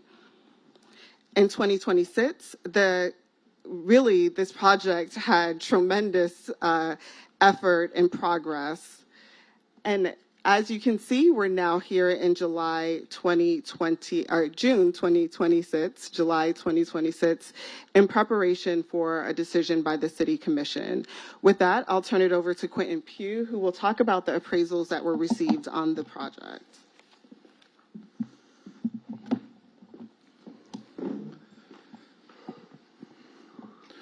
Thank you, Ms. Matthews. Good afternoon, Mayor, Vice Mayor, and Commissioners. Quentin Pugh, Assistant City Manager. City staff coordinated both building appraisals and condition assessments for 3 existing buildings.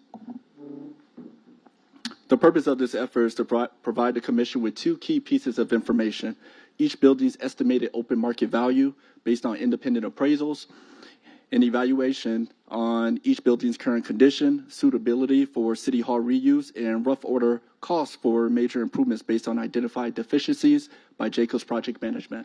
Together, this information is intended to help the City Commission evaluate whether any of the following buildings could serve as a viable alternative to new construction. Due diligence was conducted on the following 3 buildings. The Ivy Tower 101 is approximately 231,000 square feet and consists of 2 office buildings. The main tower is 19 stories and was constructed in 2001 above an 8-level parking garage. The property also includes an adjacent 6-story mid-rise office building known as the Center, which was constructed in 1987. One East Broward building is a 19-story tower constructed in 1983 with roughly 350,000 square feet of space. The building is also connected by a pedestrian bridge to the city-owned parking garage. The federal courthouse was constructed in 1978 and is a 4-story building with roughly 170,000 square feet space.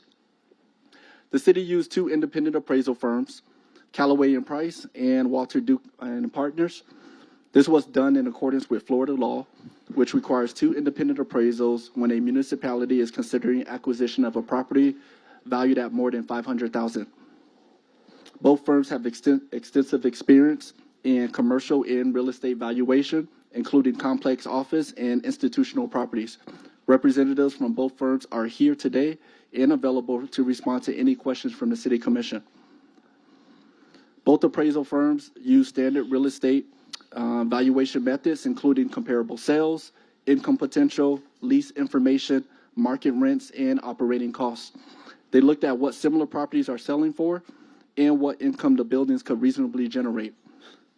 The far right column shows the average appraised value for each building, approximately $69.5 million for Tower 101, $80.5 million for 1 East Broward, and $28.3 million for the federal courthouse, which value rests on the sales comparison approach only. This next slide puts the asking price next to the appraised values. The independent appraisals tell us what each building is estimated to be worth in today's market. It also established an important valuation baseline to inform any future negotiations. For Tower 101, the asking price is approximately $16.5 million higher than the average appraised value. For 1 East Broward, the gap is larger, roughly $42 million above the average appraised value. Acquisition of the federal courthouse will run through a different process and not a private listing. Pivoting from property valuation to condition, under task order number 4, Jacobs Project Management conducted a phase 1 assessment of all 3 buildings.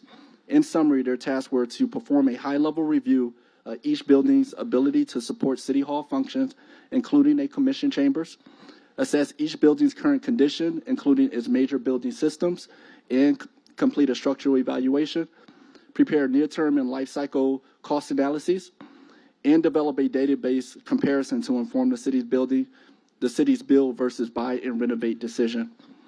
I will now turn it over to Kevin Regalado, principal architect with Jacobs Management, to walk through their findings. Also joining him from Jacobs is David Feet, senior project manager, and Jonathan Jordan, project engineer and business leader. Quentin, before you leave, can I just ask you one question? Yes, sir. When did Ivy, I think that was the first time someone reached out to us about selling a building to us. Do you remember when that was exactly? I wasn't here around that time. I don't have the exact month, but I believe it was sometime in summer 2025 that they may have reached out. I think Ben Rogers could speak to that.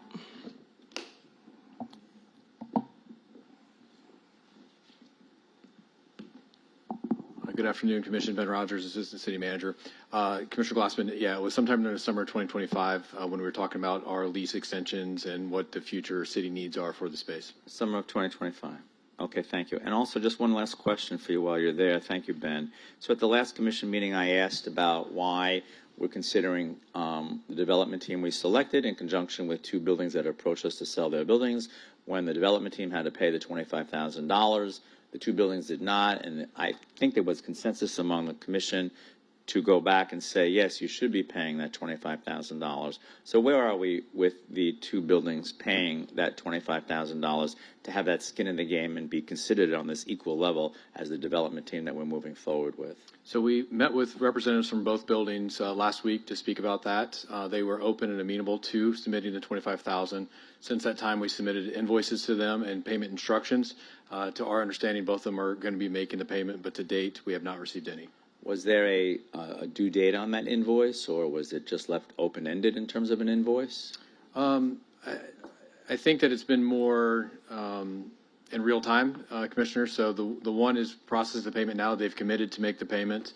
The other one was going to be dropping it off either yesterday or today, but I don't believe we received it at this point. Okay. Thank you, Ben. I'll now turn it over to Kevin Regalado from Jacobs Project Management. Thank you. Thank you, Commissioner, for letting us speak to you today and give you a brief synopsis of the report and kind of our findings throughout the process.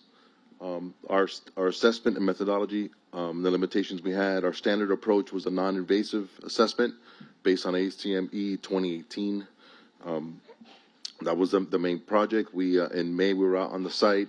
We had about 6 weeks to conduct the site visits and put the report together. This phase one was just a screening of each of the three properties, and not so much in-depth diagnosis of each of the facilities. It was more to inform the commission whether the direction was to build a new facility or purchase one of these three facilities and renovate. The cost estimates that you're going to see later on in the presentation were based on a Class 5 double ECE recommendation for the feasibility level, and it has a range of a plus 50 and a minus 30. And again, and all the numbers you're going to see include all soft costs, construction costs, and markups as well. Want to thank both two of the three facilities and their team for providing us all the information. The one that we did not get too much information just because it's an operating courthouse, and due to security reasons, we were unable to provide us a lot of information as far as plans and information, but we did have a walkthrough of the entire facility with them. We'll be going over the three different projects. I just wanted to make sure that this is the same format for all three. This will be a quick rundown. The first column, the system condition, this kind of gives you an idea of the main systems, the structure, envelope, MEP systems, fire life safe telecom, and site flood, the prone to site and flooding for each of the sites.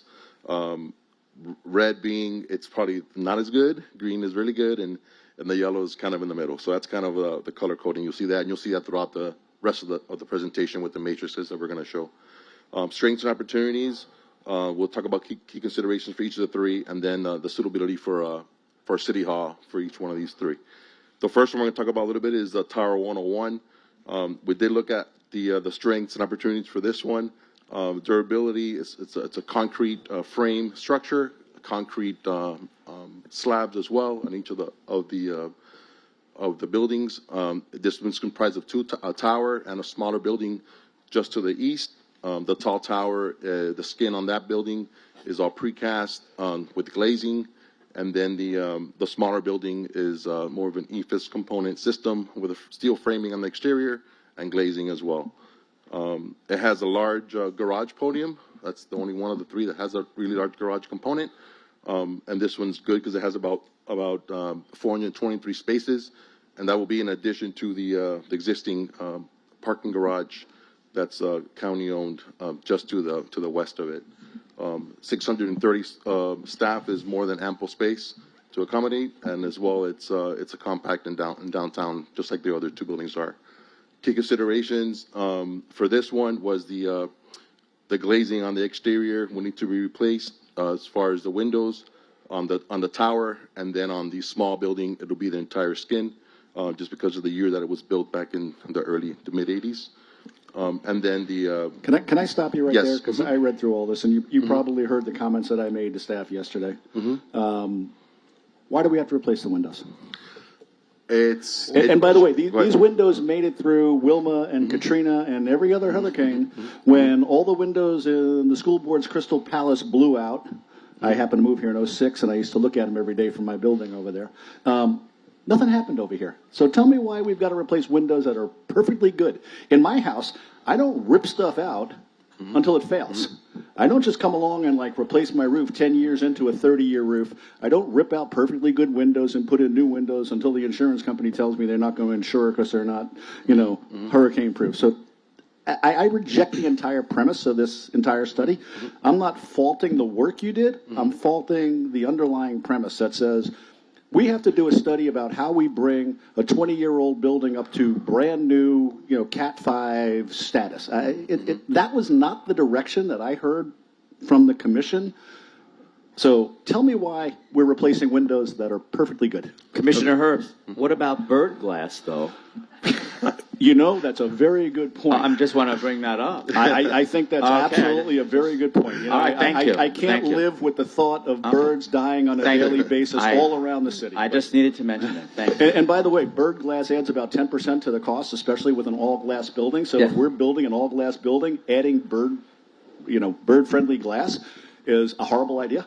Just thought I'd Unless mention we it. only do the first 3 floors, which is what they do in New York City, they only put bird glass at the height of trees. I've looked into bird glass before, so yeah. Thank you. Thanks for the comments on bird glass. Appreciate it. And, you know, part of what we do here is we represent the people of Fort Lauderdale.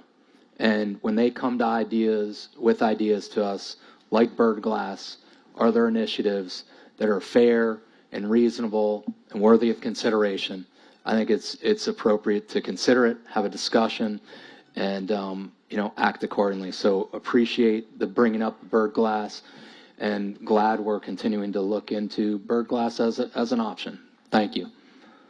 Go ahead, Kevin. Sorry. Okay, Go thank ahead you. with your response to Commissioner Herbst. No, so the building was, especially the small building, was built in the mid '80s, just before the Florida Building Code came into effect, and the wind requirements and all the you know, the pressures and everything else. My first So we office wanna- in 2006, by the way, was in the small building on the 3rd floor. Very familiar with it.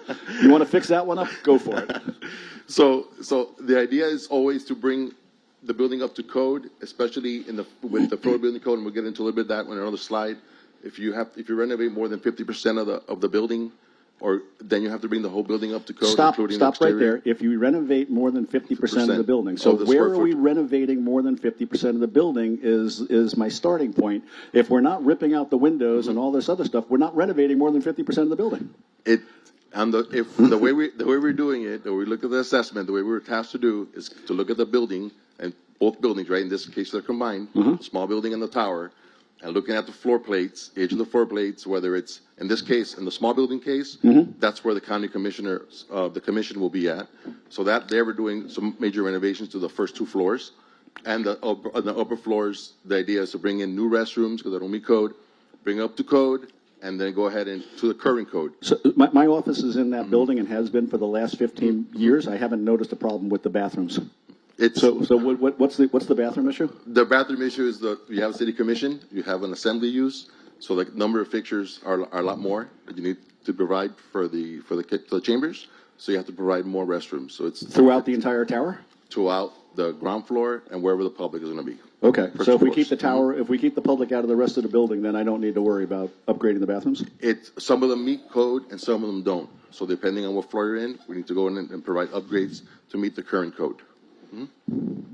So if we don't put a commission chamber in there, we don't have any of these problems. If we continue to use the rather overpriced community center at the new police station, and by the way, I don't know why we have a community center and a police station, but that's a whole other question. But if we use the community center that's in the police station that we're going to be occupying for the next couple of years, then we don't need to build chambers in the building. Is that an accurate statement?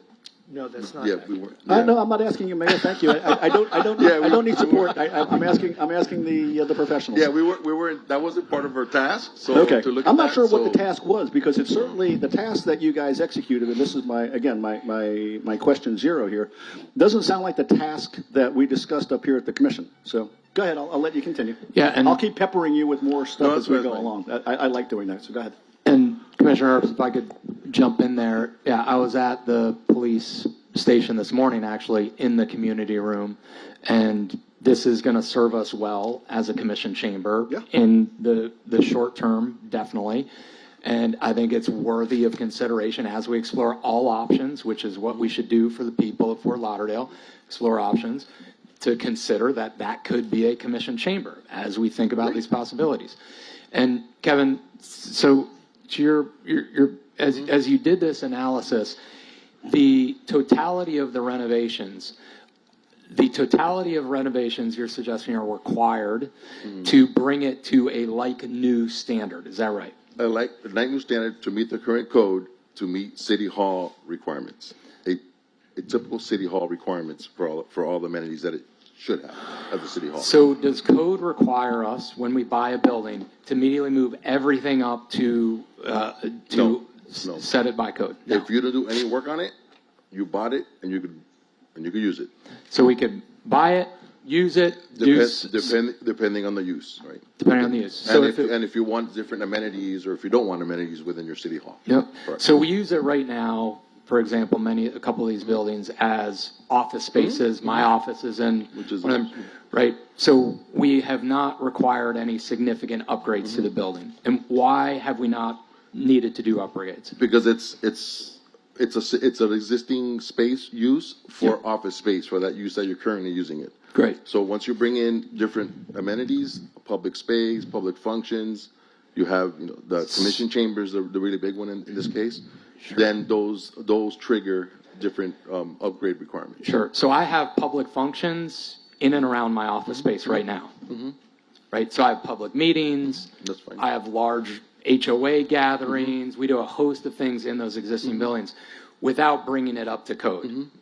And that's fine in your. That's fine, because that's all accessory use to an office building. It's all accessory uses. Okay. The only thing would not be accessory use. Everything we're talking about is the only thing what it would trigger. It will be the commission chambers. The commission chambers. And that's why on some of the buildings you probably have been seeing being presented to you from the developers, they usually have a separate little building or a separate little area for the commission chambers because they want to separate that from the tower. Yep. Because it's two totally different requirements. Yep. So in this case, we do have and with Tower 101, we have a little building that we call the little building on the east side that we could do that function. Yep. And the tower could potentially stay the same. Great. So, and I think that's an important point. So in other words, if I'm hearing you right, continuing to use either 1 East Broward or 101 in the current use as we use it, we can continue with operating as we're operating without massive renovations. If you're using it for office space, that's which correct. is what we're doing right now. And you could live with the way it's all laid out. Yeah. And if it meets your current standards and your requirements, then yes. Okay. Great. If we wanted to put a commission chamber in one of those buildings, then that would They may change. possibly change and require this $160 million renovation in totality. However, if I heard you just right, if, for example, in Tower 101 is actually 2 buildings, right? Correct. So there's the smaller building.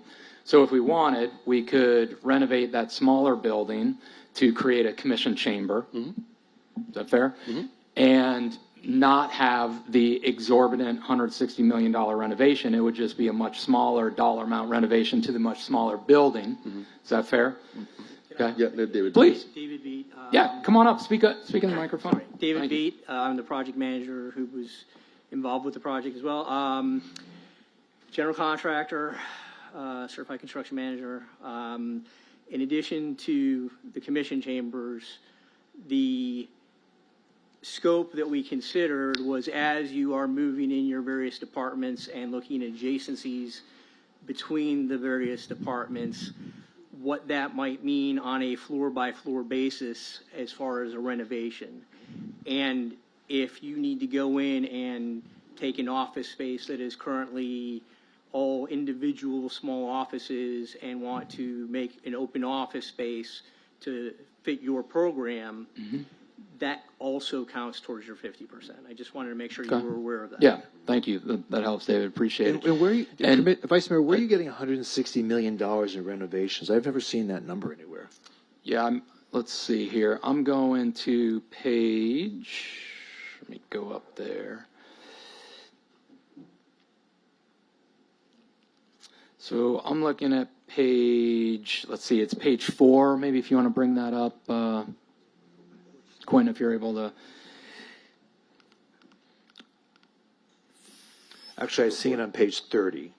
Page 30, We'll go to $157.9 million to renovate Tower 101. Okay. So, yeah, but if you go to page 4, because I think that's a little easier, Quinn, please. Thank you. Just it sums it up. So here's what I'm looking at, Mayor, is for Tower 101, their total estimated renovation, 157.9. So that's what I'm looking at. Okay. Their suggestion. Okay, great, thanks. And then the other option, if I heard you right, was you could continue to use Tower 101 or 1 East Broward in its existing office space use, negating the need to have massive renovations. And you could use, for example, we could build a commission chamber on the land that is now where the previous city commission, city hall was, right? So you could build, in other words, a 2 or 3 story chamber there and negate the need to do massive renovations to either of these buildings if we bought them. Is that another option? Yeah, that's another option. Okay. And then a final option, as has been mentioned, is continue to use 1 East Broward or 101 Tower for the existing current uses, negating the need for significant renovation, and use the police station as a chamber if we wanted. Again, just another option. Yeah, that could be an option. I don't know the size of that police. Yeah. As long as it's about 13,000 square feet and can hold 300 people, then yes, then you should Okay. be able to do I just want us looking at all options as we're weighing good possibilities. Okay. Thank you. So for Tower Kevin, before you move on, can I ask you a question? Because I'm looking at the key considerations here. So one of my concerns about Tower 101, and you tell me if this is best practice. You mentioned that this is above an 8-story parking garage. Is that best practice for a governmental center, a governmental building, to have a building of government functioning above an 8-story parking garage? Or that to me, and I'm mentioning this because if we looked at the first slide, we saw that what were those 7 principles of whatever? What was that called? I'm sorry. 7. The guiding principles. Thank you. The guiding principles told us that safety and security is one of those guiding principles. I don't find, and I'm not an expert, that's why I'm asking you, I do not find that a governmental center should function above an 8-story parking garage for the obvious reasons. I want to hear your take on that. So typically we don't. What we do, we don't recommend that. But typically with those parking spaces within that garage space of 423 spaces, those will be limited to staff, secured staff, and also the commissioners. So that'd be a secured parking area. It won't be open to the public. The public will still need to park on the existing city garage adjacent to it and walk over to the building. But for those 423 spaces, will be only for staff that's been screened. So that's typically, if it is in the building, that's the way we resolve it. It's not open to the public. It's only staff. So that would still be okay in terms of best practices for a governmental center? It's not ideal, but it's been done before. Okay, thank you. Has it been done recently, though? One timeline. There is I believe there was a time when we nationwide stopped doing that, right? What year did that go into effect? Well, the couple of examples that we'll show a little bit later, the parking garages are adjacent to the building and not under the building, so they're connected horizontally. So we haven't been doing those lately. So the city hall we did in Cocoa Beach was the same thing with a separate parking garage, not within the building. So we're starting to get away from An that. example of that also is the new federal courthouse on Southeast 3rd Avenue, where it was specifically designed without a parking garage incorporated in the main building for security reasons. And all that parking is secure parking, but even still, the architects told me that even if it's secure parking, you still should not have parking underneath the building for security reasons, a la 9/11. A lot of things. Thank you. Or, and one of the reasons, and we'll get into the federal courthouse building as well, that has parking underneath, and that's one of the reasons why they're kind of moving, besides the fact that the building's a little bit older. Okay, please proceed. Thank you. Thank you. So on the Tower 101, key considerations are listed there. The main thing we talked about was the envelope, the elevators in the garage has not been modernized. The towers have, so we're good with that. And then on the right-hand side is kind of our scale for suitability for City Hall, overall conditions, about average, capacity and meets the capacity, commission chambers. There's a way to do it on the smaller building to the east, so there is space there. Welcoming, engaging is a little bit lower just because it's kind of difficult to find the entrance on that building, and it's off First Street, and it's kind of tucked in, not really inviting to the public. And then resilient and innovative. As you'll see in the other buildings, they're all pretty much 1 of 5. That has to do with the buildings wanting to be LEED certified, as far as some of the initial findings in the task force they wanted, and ULI as well. They wanted to be resilient and LEED certified, and bringing in new technology and security. With your color code, my monitor, I can't tell the difference between red and orange. Could you just go down each one of these system conditions and identify what the suitability is? Yes. So on the system condition, the structure, it's a sound structure. It's all concrete, and so that one was good. That one was good. That's green. That's that one green. Is green. I can the see envelope that. was red. That with a little bit of discussion we talked about bringing the whole exterior cladding to code, to current code, based on the 50%. If we get there, MEP systems. This building had really good Electrical systems were very well designed and maintained. The only one that had a little bit of issue was the mechanical. They're going to have to replace the chiller and the pump and the AC unit on the roof structure, which serves about 70% of the building. Okay, I'm going to interrupt you because I that still was don't yellow. know. Envelope, is that red or orange? What? Oh, that's orange. Sorry, that's 4 out So of 5. envelope is Yep. orange. Okay, Is that so red? it's- Red. Sorry, It's red. There's only 3 colors: All red, right. green, and And yellow. then also, Okay. I don't know if welcoming, engaging is red or resistance is red. I can't tell. I don't know if it's I'm red. colorblind. It's red. So, all right. So let's start with that. So Okay. overall, Conditions is orange. Orange, correct. Okay. 3 out of 5. Okay, and then the green, Staff. Staff. Yep. commission, chambers. 3 out of 5. What color is that? That's yellow. Yellow. And welcoming again, Was red. red. 2 out of 5, and Okay. resilient and innovative was one out of 5. Okay. Also red. All right, so when we go through structure, if you can go down there and tell me color to what it equals. 'Cause Okay. I can't tell the So difference. structure was green. Mm-hmm, The envelope was red. mm-hmm, MEP systems was yellow. yes. Fire life safety was red.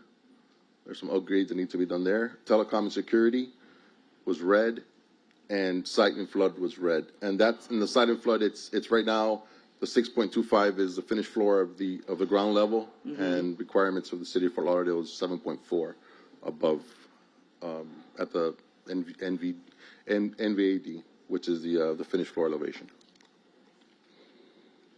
Okay. On East Broward, I'll Wait, go down that list before for you you. get to 1 East Okay. Broward, Mhm. I don't know if you mentioned this. Isn't this below the NAVD flood level Yes, also? the Tower 101 is. Right now, it's the requirement's 7.5, and right now it's 6.25. So it's about a foot and 3 inches below what's required. And we can't by move current it. code. We can't. How do you mitigate that? It'll take a lot of. There's a good clear height on the first floor, so we have to either raise the whole floor in the ground level, redo the site work, and bring it up to that level, or provide flood panels, which we don't want to do that, right? So that's a whole different. Okay. So I'm going to weigh in once again. So yeah. we just went through a 1,000-year flood in 2023, which took away City Hall. Last time I checked, I think 101 was fine. So are we expecting any more 1,000-year floods, or is it going to get even worse? Is I it wish going to be I a could tell you. 2,000-year I flood? wish I could tell you. Is Noah coming with the ark, and we're going to have how high is the water going to be? Here's the thing: we just had a real-world test of how that building performs in the worst storm that we've ever seen in this country in the last 100 years, and guess what? Came through great. I'm not worried about flooding. It's a facetious argument to say that that building is at risk of flooding when City Hall drowned and the building right next to it performed stellar. Well, the difference was that City Hall was at even a lower level than this building, and also City Hall wasn't at a lower level; it's at a higher level. You go up steps to get into City Hall, Mayor. Respectfully, I spent a lot of time in that building. I worked there every day. It was not at a lower level than the building down the block. There was a basement, yes, but that entire street was underwater. All of Broward Boulevard was underwater. What was not underwater? The 101 building. Okay, I'm not gonna debate it with you, but go ahead. You want me to answer that question? No, just go ahead. Go ahead with your Very good going. presentation. Okay. I mean, East 1 Broward. Let's get there. So I want to go through this for the commissioner, just to make sure. System conditions on East Broward structures green. This is an all steel structure, which is it's easier to renovate and bring up to code if needed. So that's one thing that we wanted to ensure there. It's all steel frame, metal decking, and concrete flooring. The envelope is red. On this one, again, similar to the small building over at 101, the envelope and the glass will need to replace. It's not impact resistant. MEP system is yellow. This one, the mechanical systems were really good. It's going to go the opposite of Tower 1. In good shape, but the electrical system needed a little bit of work on some of their electrical rooms and clearances to meet code. Fire life safety was red. Telecom security were red.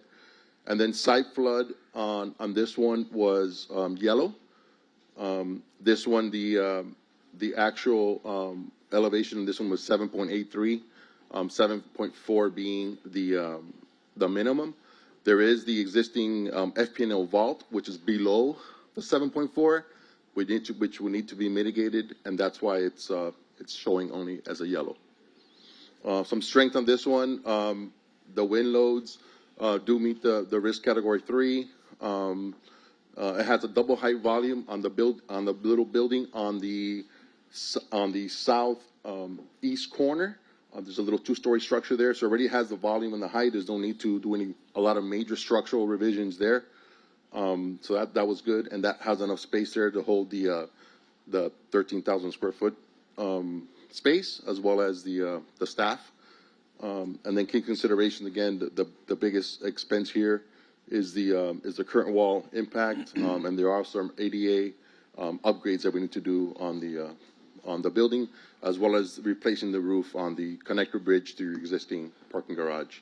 The overall suitability for the City Hall, it's yellow for the overall condition, green for staff capacity, commission chambers, and welcoming and engaging. This is a really interesting building because it has a really big plaza on Broward Boulevard, has a nice plaza on First, and it has a smaller, it has a plaza a little bit smaller, but it does have one on Andrews too.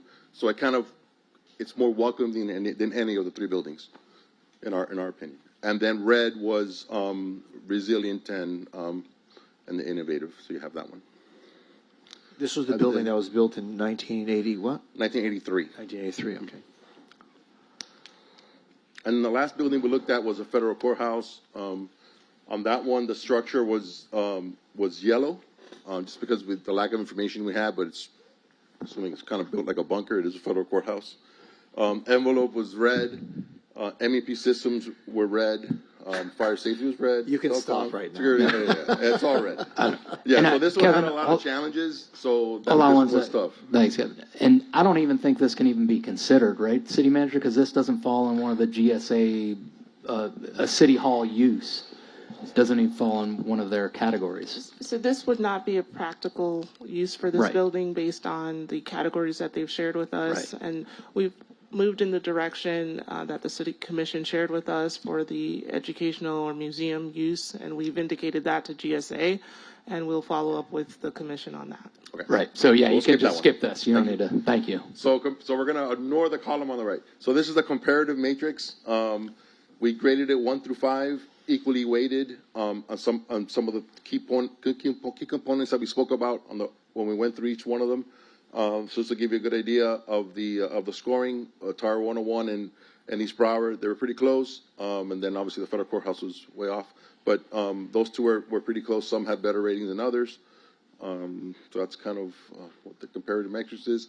The task force, we looked at the 7 main guiding principles that was discussed a little bit earlier, and we scored those, how these correspond to those, with East 1 Broward being probably the highest scoring, followed by 101.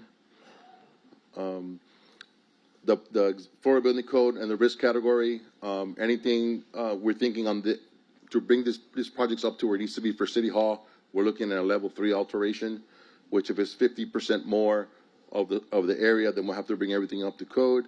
And also if it exceeds 50% of the appraised value, you'll have to bring it up to the base flood elevation. So you'll have to raise the floor on the one building.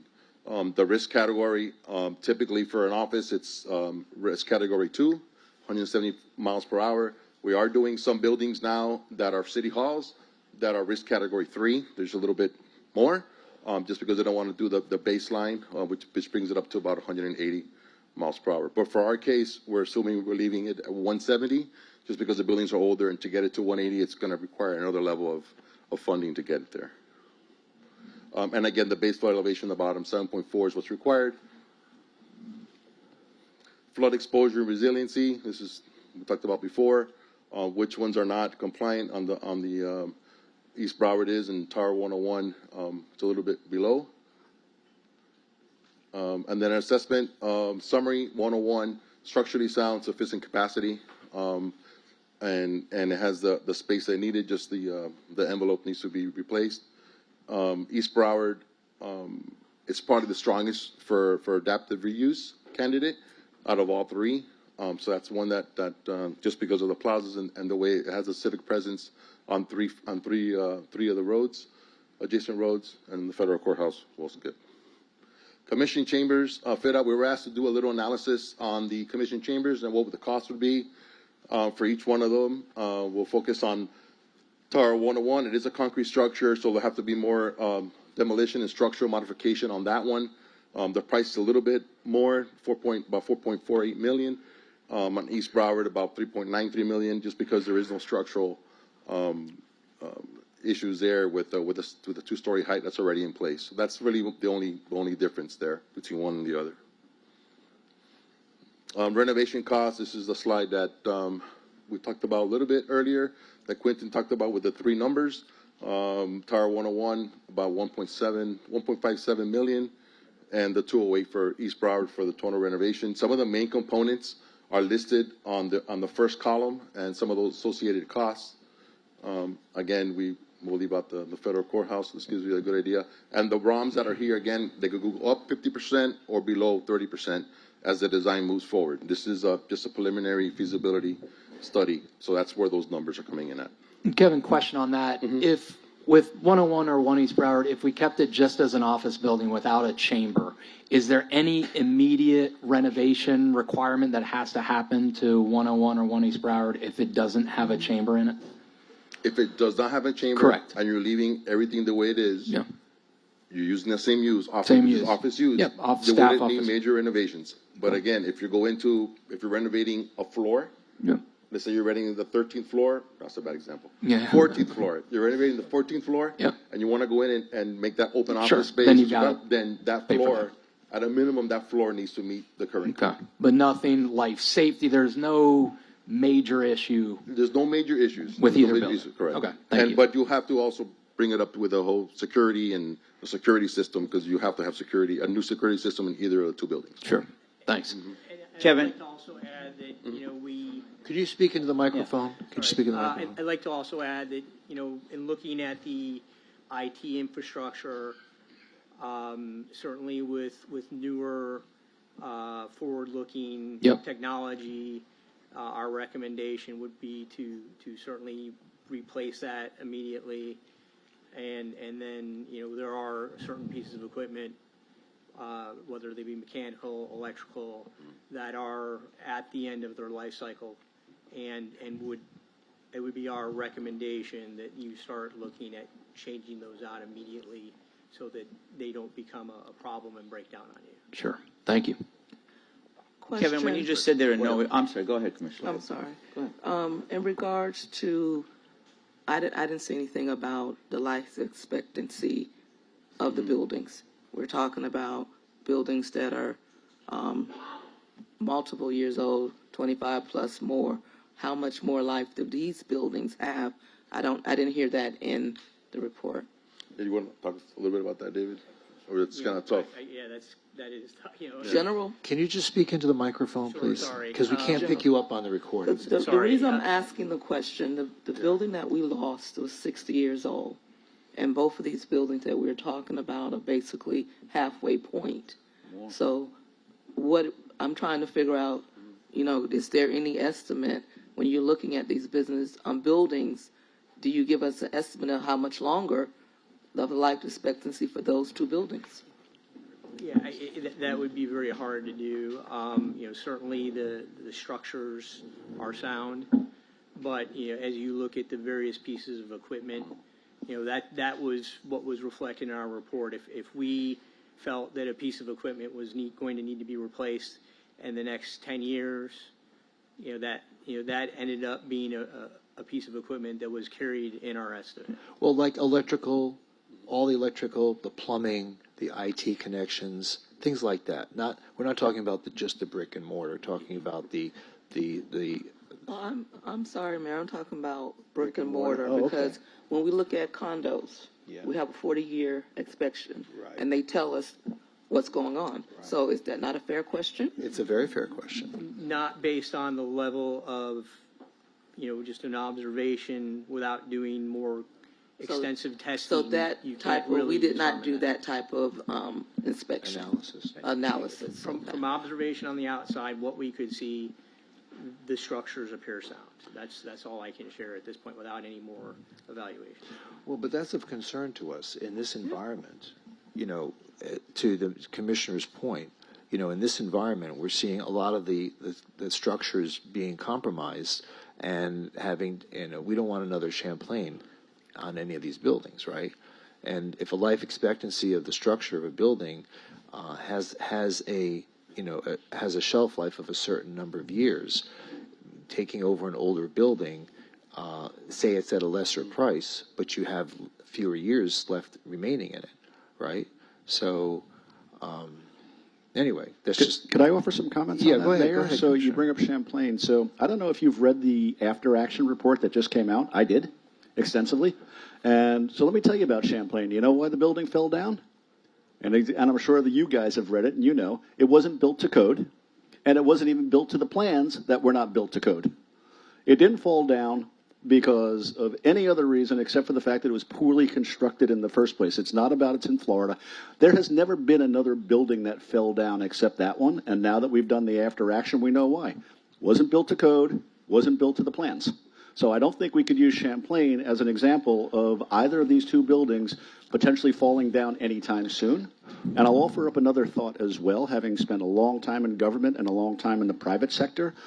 It has been my experience that professional investors and real estate companies that they hire to manage their property do a much better job of maintaining their buildings than government does. There's a reason for that.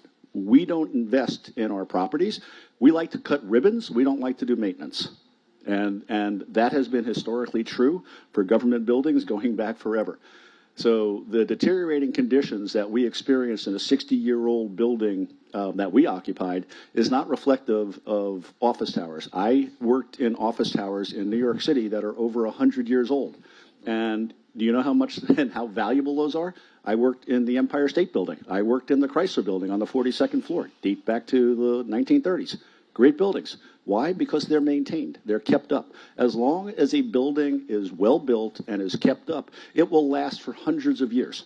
So, again, I take exception to the idea that a 20-year-old building is somehow going to collapse anytime soon. Not going to happen. I don't think anyone's saying it's going to collapse anytime soon, but I think Commissioner Beasley Pittman was saying there's a life expectancy. There's a life expectancy of mechanicals. I agree with you. There's a life expectancy of everything. Everything has a life expectancy. So I was in buildings, by the way, in England this past summer, and they're 700 years old. I was in a church that's 1,000-year-old. And do you know how much it has cost them over those 700 years to restore and maintain? Maintenance is key. They don't just I agree. put a slap of paint on it every year and call it quits. These buildings, if you know anything about restoration, I do. Okay, then you know that restoration is very expensive. If you look at the government buildings in Washington D.C., when they go to renovate a government building, it's hundreds of millions of dollars just to renovate and restore. So every building has a life expectancy, and when you start from zero, your life expectancy is much greater. When you start from year 30 or 40, your life expectancy is much shorter. So your building costs may be less, but overall, the value that you get on return of your investment is far less than if you build new. And how old, by the way, are those buildings in Washington, D.C.? They all date back to roughly about the Depression. A lot of them were built during by the Works Projects Administration. And so they're 100 years old, and yes, it costs money to maintain and keep up a building. It costs money to do upkeep on my house, and I budget for that. And there's, again, a reason that government buildings run into the issue you're talking about. It's because we don't budget money for maintenance, because it comes out of our operating budget.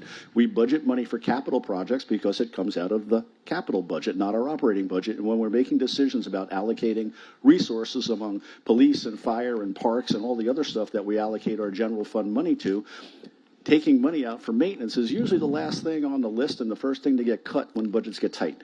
Okay. And Commissioner Herbst, if I can jump in, the good news too with Tower 101 and 1 East Broward, as we've seen in the backup and analysis, is the owners of these buildings have been investing in the infrastructure of the building and the systems of the building Thus, we're not going from ground zero. These are properties that have upgraded in many ways the systems that oftentimes, Mayor, require significant investment. So that's other good news about the buildings themselves. But the bad news is there's still so much more work to do, and there will be so much more work to do in the future. I saw a sign the other day in 1 East Broward that said, "Do not use the microwave and the toaster at the same time." Now, is that what we want for City Hall? Do not use the microwave and the toaster at the same time. So I'm just throwing that out as well. But I want to just piggyback on some of the comments that Commissioner Herbst made. Yes, there are also buildings that are older in other places, but, conditions are different in Florida. Also, look at what's happening now with so many of our condominium buildings. So many people are being forced to leave these condominiums, sell their units. They cannot even afford to pay for all the work that has to happen. And I'm not talking about just with mechanical systems. I'm talking about the actual structures. I'm talking about after they all were mandated to do those structural integrity reserve studies by the state, they are all finding themselves in real trouble now, not being able to afford the assessments that are coming their way, again, for concrete restoration, things like that, rebar, mechanical. I'm not even talking about mechanical, electrical. I'm talking about structural. And yes, the buildings are not in danger of falling down, but it's very costly to keep them up, and those are the ones that are 30, 40, 50 years old and more, along the Gulf and some places on the beach in my district as well. So they are facing that. I just want to ask you one other question that we didn't hear much about. Correct me if I'm wrong, but maybe the city staff can help me. Didn't we just have to go through a vulnerability assessment on our buildings in terms of things like the floodplains? I know you mentioned current, but what about the future? What about sea level rise and how that might impact these older buildings? Was that a consideration at all in terms of future floodplain? Well, I think the 7.4 that's in there, that already takes into account the sea level, the future, the new FEMA guidelines, to make sure that that's incorporated now for the future. So some of that is in there already, resiliency for the future in the 7.4 requirements. Okay, good. Thank you. Oh, I forgot to mention, besides not being able to use the toaster and the microwave at the same time, there was a piece of red tape over the electrical outlet below it. To me, that's a little bit unnerving. I don't know. Is that what I want in a city hall for the city of Fort Lauderdale? I'm not sure. I don't know. Do you think they have those issues in the brand new city hall in Oakland Park, in the brand new city hall in Sunrise, in the brand new city in Pompano Beach, in the brand new city hall they're building in Miami? I guess, I don't know. Maybe you tell me. Thanks. Well, I'd like to comment on that because I think we're having similar problems in our brand new police station. I understand there's all kinds of ventilation problems, there's leaks, there's cracks. So, yeah, brand new buildings I think some of that have is misinformation, actually. I think some of that is exaggeration. No, not misinformation. I've been told. Not misinformation, Well, Commissioner. I think some of it is misinformation. And yes, actually, that is still under warranty, but that's okay. I'm talking about that's a brand new building under warranty where that will be taken care of and fixed. These are 30-year-old, 40, 50, 60-year-old buildings. How one East Broward is how old? 87. 87, so 40 years old. 83. Yeah, so there's more concern because those warranties, Commissioner Herbst, have expired. The one in the police headquarters has not expired yet. Well, in 10 years, we'll be in trouble then when the warranty runs out. But to your point, and I'm glad you brought it up because it reaffirms actually what I said. So all these older condos that are going through these 40-year research and are experiencing these substantial assessments all share one thing in common. Deferred maintenance, because the particularly along the Gulf and some of the areas you represent, there tends to be a population in there that doesn't want to fund repairs and maintenance, and they vote to keep their HOA fees as low as possible. That's why there's no money in reserves. That's why they neglect to do repairs and maintenance on a timely basis. And that's why all these things are now being brought to light. So the one thing that we did get out of the Champlain collapse is that we're finally forcing these condos to actually pay for it. Because when I talk to a lot of these folks and I talk to the residents in there, they're in their 80s and we're like, I don't care. I'm not going to be here 20 years from now, so I don't care about a 20-year repair because my kids will worry about that when they inherit it from me. If you do maintenance and you do upkeep on a structure that is built to code and well built, it will last hundreds of years. Okay. Neglected maintenance, if it's brand new, it'll fall down too, or it'll need substantial repairs regardless. It all comes down to whether you reinvest in your property on a regular basis and do the necessary repairs and maintenance to keep it in a first-class condition. And I don't care if it's a brand-new building or if it's an old building. If you neglect it, it falls apart. Yes, but if you look at the reserve studies of all of these buildings, you'll notice that there's also something called that reserve study will have the useful life. And a lot of the things that we're talking about today, it's not the fault of the lack of maintenance or operation on these older buildings. There's a useful life to everything. And of course we're going to have these expenses. It's just natural. I mean, of course, can we just move in and occupy the spaces and say, call it a day? Sure. But, you know, again, there's so much more. That's a very simplified look at how we would deal with had any of these older buildings as our city hall. It's just, I mean, I actually think that your estimates on what the repairs would cost are actually low. I have a feeling that we would be going down a rabbit hole that would be even more expensive than what you've actually projected. That's just my own opinion, although I'm glad to see, you know, the numbers that you threw out there. But I just know that, again, a lot of this doesn't even have to do with how people are maintaining and operating their structures. It's just the useful life. It's the useful life of the structure. It's the useful life of all of those mechanicals, the HVAC, the electrical, the finishes, all of that. So I'm good. Thanks. Okay. Is there any further, anything further in your presentation? A couple more slides. Okay, good. Mayor, if I could just correct the record really quickly. The One East Broward building is 43 years old, not 47 or 48, as was mentioned earlier. Okay. Thank you. Please proceed. And so the next one is the path comparison options. That includes the appraisal value as well as the rough order of magnitude cost that you saw in there, a total, and that gives you a kind of cost per square foot for the renovations. So that's what this one is. And just to back to the, I don't want to go back, but back to the 40-year recertification, we did get a lot of information from 101 Tower, which was good, which one of them was the 40-year recertification, which just happened. So we looked at those documents, and they look good. Remember, 40-year certification is only structural and electrical and life safety issue. Life safety. They don't touch mechanical, IT, or anything else. And which building received that? 101. Okay. And Kevin, can you give the definition of useful life? Okay, useful life. Here's an example I'm going to give you of one that we just did about 10 years ago. So the useful life, and this is like extreme project because it's an FDOT project, right? And FDOT usually you design a little bit for longer term. So when we designed the Port Miami tunnel, that was designed for an 80-year life. So we designed it for 80 years. So hopefully in 80 years we don't have to go under that tunnel, right? So that or it'll get replaced. Same thing when you do roadways and bridges. A lot of the life for their 50 or 60 years is what we designed to. Buildings, typically a building, if it's, when you design it, the structure, design everything, usually it's between 40 and 50 years is the useful life of the building until you have to do major renovations. Okay. We're currently doing that at the Miami-Dade County CMP Clark Center, where we're going floor by floor, and we're doing renovating a floor, bringing it up to code, including the restrooms, redoing all the office space, finishing that, people move down, then we go to the next floor. So we're going floor by floor, methodically, bringing the whole building up to standards, and then they're going to have a new building. So that's kind of what we're working on. Right. Which building is this? CMP Clark Center, Miami-Dade County. So we're currently doing that for them. Great. And it's a great example because your point is well taken, which is useful life is the estimated time at which substantive, significant renovations may be needed to be done. Correct. Is that fair? That's fair. Right. Those renovations might be needed, might not be needed, might be desired, might not be desired, right? So just want everyone to understand when we're talking about useful life, that's the definition of useful life. I disagree with you entirely. That's not the definition. Okay. So you not the disagree with definition. A useful life means life expectancy. Dean Trentalis has a useful life of whatever it's going to be. Say I'm 73 this year. It's going to be 73.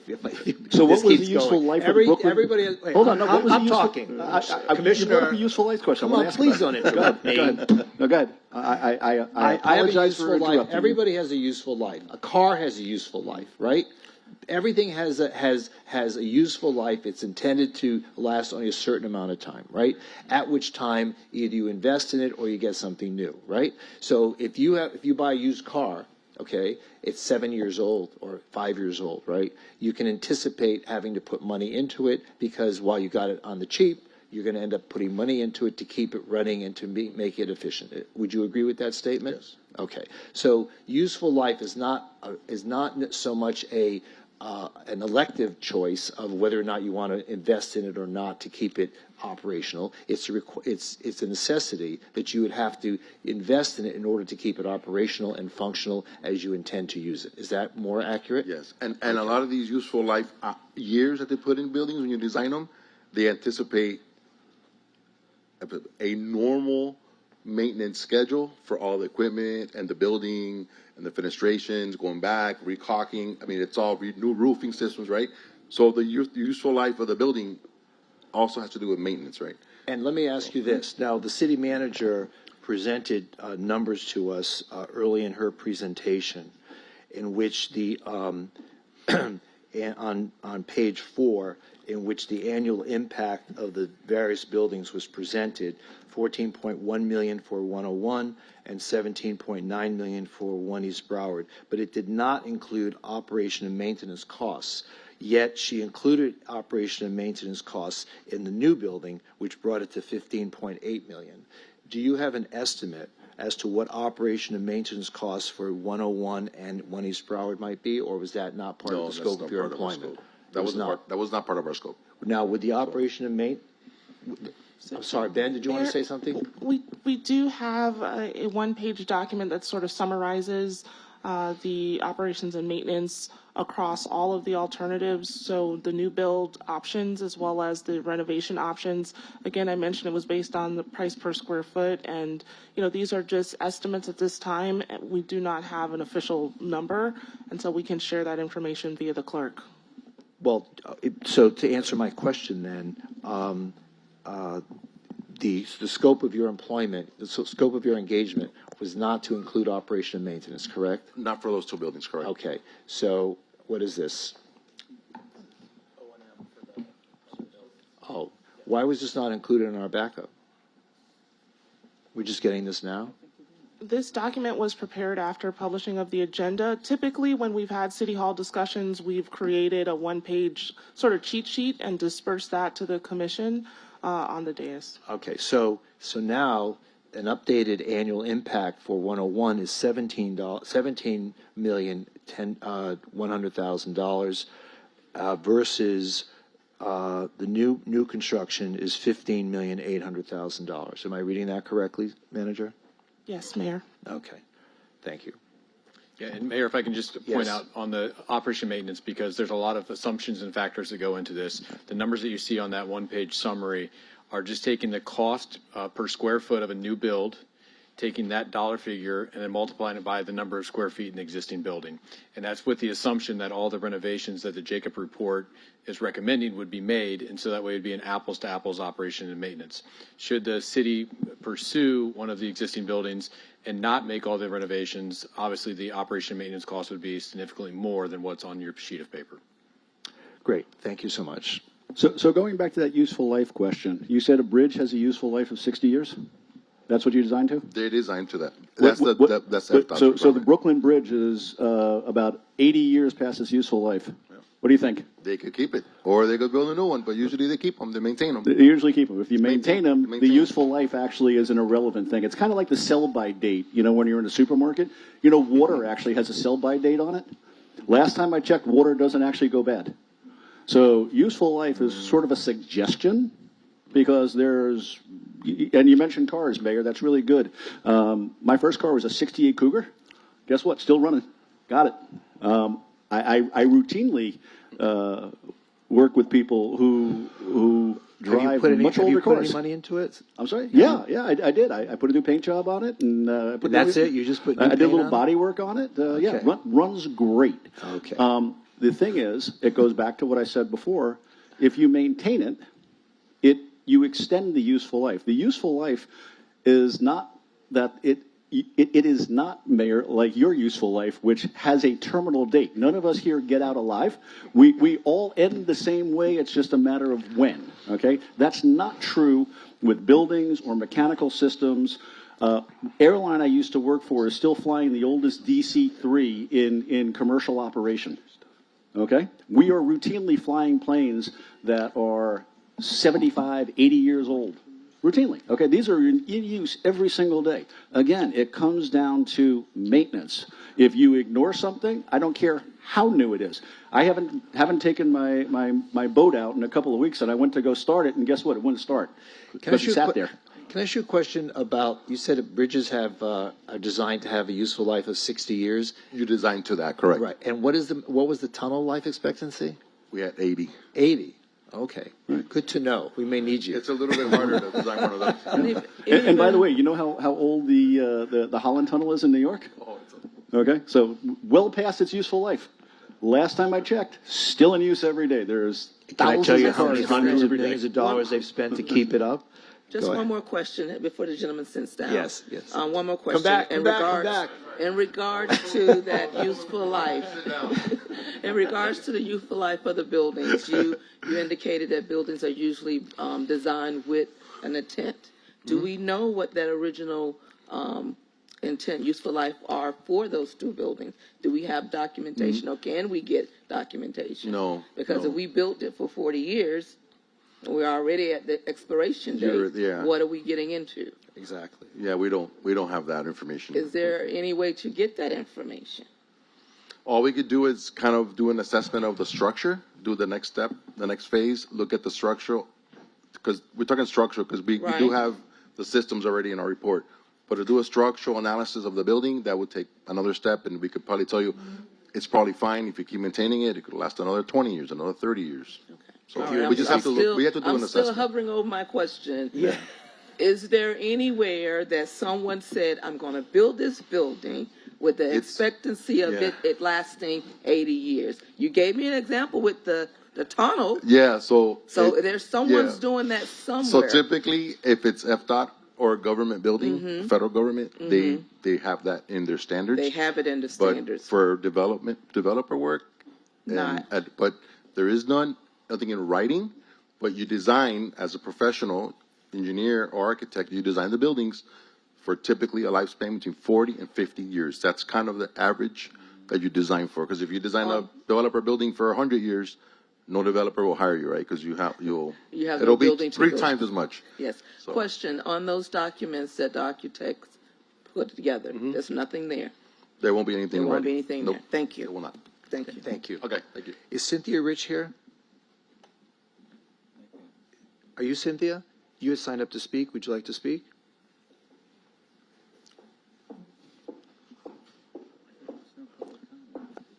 Mayor, just want to confirm that. There's only one. Yeah, go ahead. Just want to share that we still have some sections of the presentation to go through. I wasn't. I'm sorry, I didn't know that. Yes. All right. We have the revised interim agreement. We have the budgetary considerations. Yep. Thank you. Go ahead. I'm sorry. So, Mayor, the last thing on this section was just Jacobs was tasked with looking at existing or some other city hall projects as reference points, and so that information has been provided in the presentation. What page is that? 32? Yes. I did see that. Let's see. As we close that section out and move into the interim agreement, I just want to remind the City Commission, and I know the manager did some opening comments about April 21st and the proposed interim agreement at that point. And the City Commission had a lot of feedback and concerns that were related to the staff and to the project team about the cost of the project, the equity, developer fees, the long-term financial viability of it. There was also the request to do the building assessments, which we just did the update on. And so really just going to touch base on some of the changes that the new proposed interim agreement has in it. You've seen the slide before. The manager opened up with it. But again, almost $50 million, over $50 million in reduced project delivery cost from April to July. You can see the developer equity, a major expense, and the last one is completely removed, as well as a developer fee of $12 million. As I progress through this presentation, we'll talk a little bit about the building design, seek City Commission feedback, and then one of the bigger changes in this one is that we'll be paying the project team in milestone payments. So as they reach certain deliverables along the interim agreement, we'll be paying for those services at that time. City Hall, what's going to be in City Hall? It's the same as it was in April of 2026, with the addition of bringing back some more customer service functions. The utility billing, parking customer service would be added probably into the lobby space or into a public function area, so that way there's more transactional experience for bills and customer needs. The space for it would be, again, around 215,000 square feet. The chambers was about 12,500, focused on about 300 person capacity, with some back of office space for support services, breakout rooms, things like that. And the expected staff headcount would be somewhere around 625. As we talk about the building design options, this is three renderings, option A, option B, and option C. Option A is what you've seen throughout the proposal period. It's what you saw in April of 2026. Since that time, with the focus of driving down some of the costs, we worked with the development team to come up with two different options for consideration. Option B and option C both have about a $200 million project delivery cost, which is what we established in the interim agreement for the target price for the project. So if I can, Mayor, take a pause and ask for any feedback on design building considerations. So we don't have to make a decision on design today, do we? It's up to the commission. Right. Again, the interim agreement does have a target cost of $200 million. Right. And so that's in there right now. And if there's any feedback, it would be greatly appreciated. All right. And you would anticipate the timeline between the IA and the CA to be how many months? I want to say it was close to 12 months. So in that 12-month period? 18 months. I believe it was 18. I'd have to double check. Well, hopefully not 18. Yeah, let me but... go. I can double check that number. But I do want to say that in the interim agreement, there is a 100-day period that we've created that we would finalize the building design, work through the space program that we already worked with the developer on over the last couple of months, and be able to deliver the ultimate space program. So we still have between 3 and 4 months to finalize what design we would want. Yeah, I believe there's still time. The only caveat is the interim agreement has financial considerations in it. Right. So if those are going to be modified or changed based on the design, so there's a kind of a push and a pull relationship between the design and the financial impact. Understood. Thank you. Could I get some clarity on that, though? Because I thought there was some difference in price between B and C. This has got them both rounded off at $200 million, but I thought it was my understanding that C is actually the cheaper one to build. So picking one today seems kind of important to me. Yeah, so we did round up, Commissioner, based off of just unknowns as we've been working with the development team. This was just a point in time and a reference that both B and C can be delivered at that estimated $200 million. We did ask the developer to back into that budget of $200 million, and so they've committed to being able to do so at the square footage presented. I think the biggest distinctions between option B and option C are the commission chambers and how soon it could be delivered based on its connectivity to the main tower. Everything else pretty much would be in line, and I think the only benefit to expeditiously determining the design option, if the city commission were to go in this direction, would be to socialize this design with the public, as well as to identify a potential timeline for the construction based on the chambers being included as part of the overall building or as a separate building with a connectivity point. Well, I hope we can come up with an option today. I don't want to approve an agreement when I don't know what I'm approving. So if that's what we're being faced with, then I think it's a disservice. So I hope we can at least settle on which option we're entering into an agreement for before we enter into an agreement. Ben, if you could go back to, I think it's 35, please.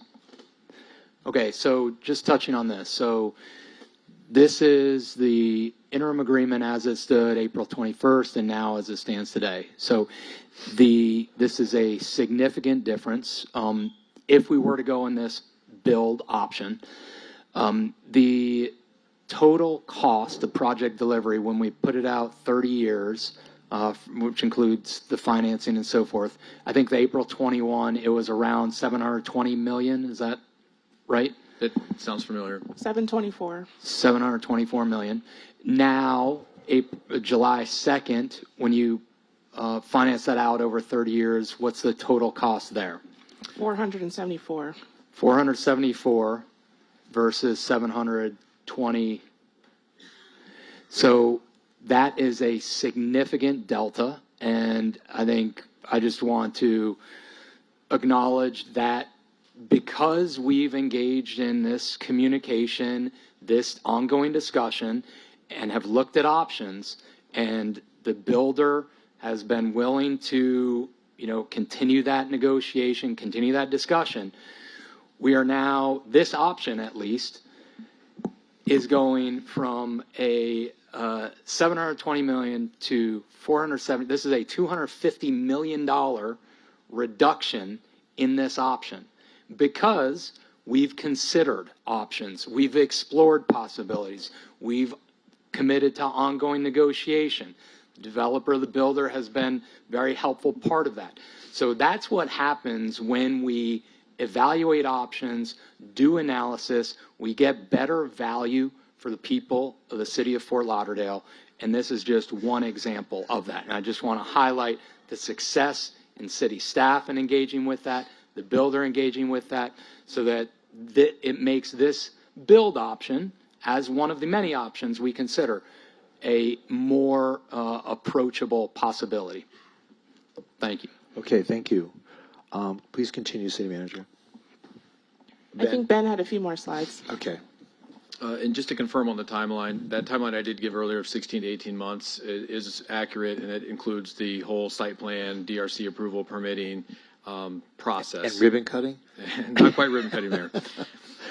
And so as we head into the interim agreement, I'm going to turn it over to Eric Singer from Bills and Sundberg to talk a little bit about the legal content of the agreement. But just to, again, to talk about the financial commitment with the interim agreement, the April 21st version had an $18.8 million financial commitment that would be paid at the conclusion or at the close of the interim agreement phase, and as you entered in the comprehensive agreement, which included the developer fee and others.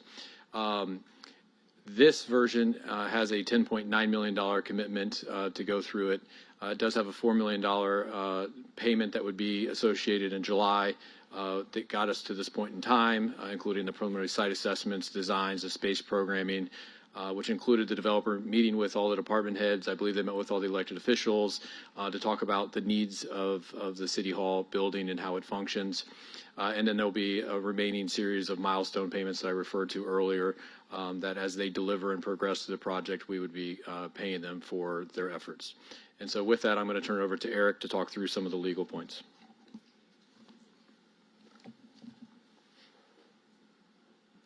Welcome back. Thank you. Good afternoon. Eric Singer with Bills and Sundberg. I'm your outside legal counsel for this project. So most of the changes to the interim agreement from the April version are changes to the business terms that Assistant City Manager Rogers just walked you through. With respect to the legal terms, I'm happy to answer any questions you have, but there are really just 4 changes to the legal terms that I wanted to focus on. First, you may recall from the April version, there was an exhibit that included pre-negotiated terms for the comprehensive agreement. That's been removed from this interim agreement. So the city has full flexibility to negotiate the best possible terms for the city over the course of the interim agreement. And so there's no pre-commitment to enter into a comprehensive agreement at all or to enter into any particular terms for the comprehensive agreement. Second, there is a 100-day scope finalization period built into this agreement. In the April version, there was a particular design, a particular program sort of baked into the agreement. This gives the city and the developer up to 100 days to finalize the design, the program, and the sort of the scope before the developer starts doing the more detailed designs. Third, this agreement remains exclusive in that the city is agreeing not to negotiate with a different developer for this project during the term of the interim agreement, but we clarified that the city would still be able to pursue or explore purchasing an existing building or any other alternative to the project, and that wouldn't violate the agreement. And finally, the city retains the right to termination for convenience. For no reason at all, the city could end the agreement without any obligation to the developer other than paying for the work already completed that the city will own and be able to use. But this agreement also adds essentially a pause button. So if for any reason the city wants to reevaluate where it stands, it doesn't need to terminate the agreement. It can just tell the developer to put its pencil down, stop incurring additional expenses for the city while the city decides how it wants to proceed. So those are really the main changes to the legal terms. Happy to answer any questions that you may have. All right. Okay, thank you so much. So much easier this time, huh, Ira? Wow. So we've already talked a lot about the financial components of this project, but there are a few things that we wanted to touch on as we move through the discussion. The first thing we wanted to touch on is the major changes, which you've noted with the design and construction, as well as the removal of the 5% developer fee, which is that $12 million obligation. As we look at the total project budget, we also noted the change in the developer equity, which was about $3 million a year. There's also lower operation and maintenance costs associated with this version of the proposal based on the information that we've received. As we look at the funding snapshot, the general fund makes up about 70% of the space utilization of the building, with the other funds using about 30%. That's about $4.7 million a year in the annual contribution towards the building. These are just very preliminary numbers. As we go through the space programming, as well as the final space allocation, we'll continue to refine these numbers, but we wanted to provide some preliminary estimates.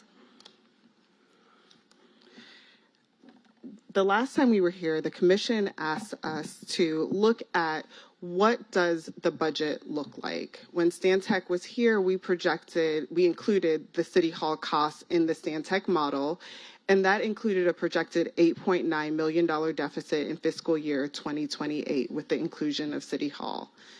At the end of that meeting, our fantastic budget director stood up and shared some of the cost-cutting measures that we anticipate in the fiscal year 2027 budget to help prepare us for fiscal year 2028.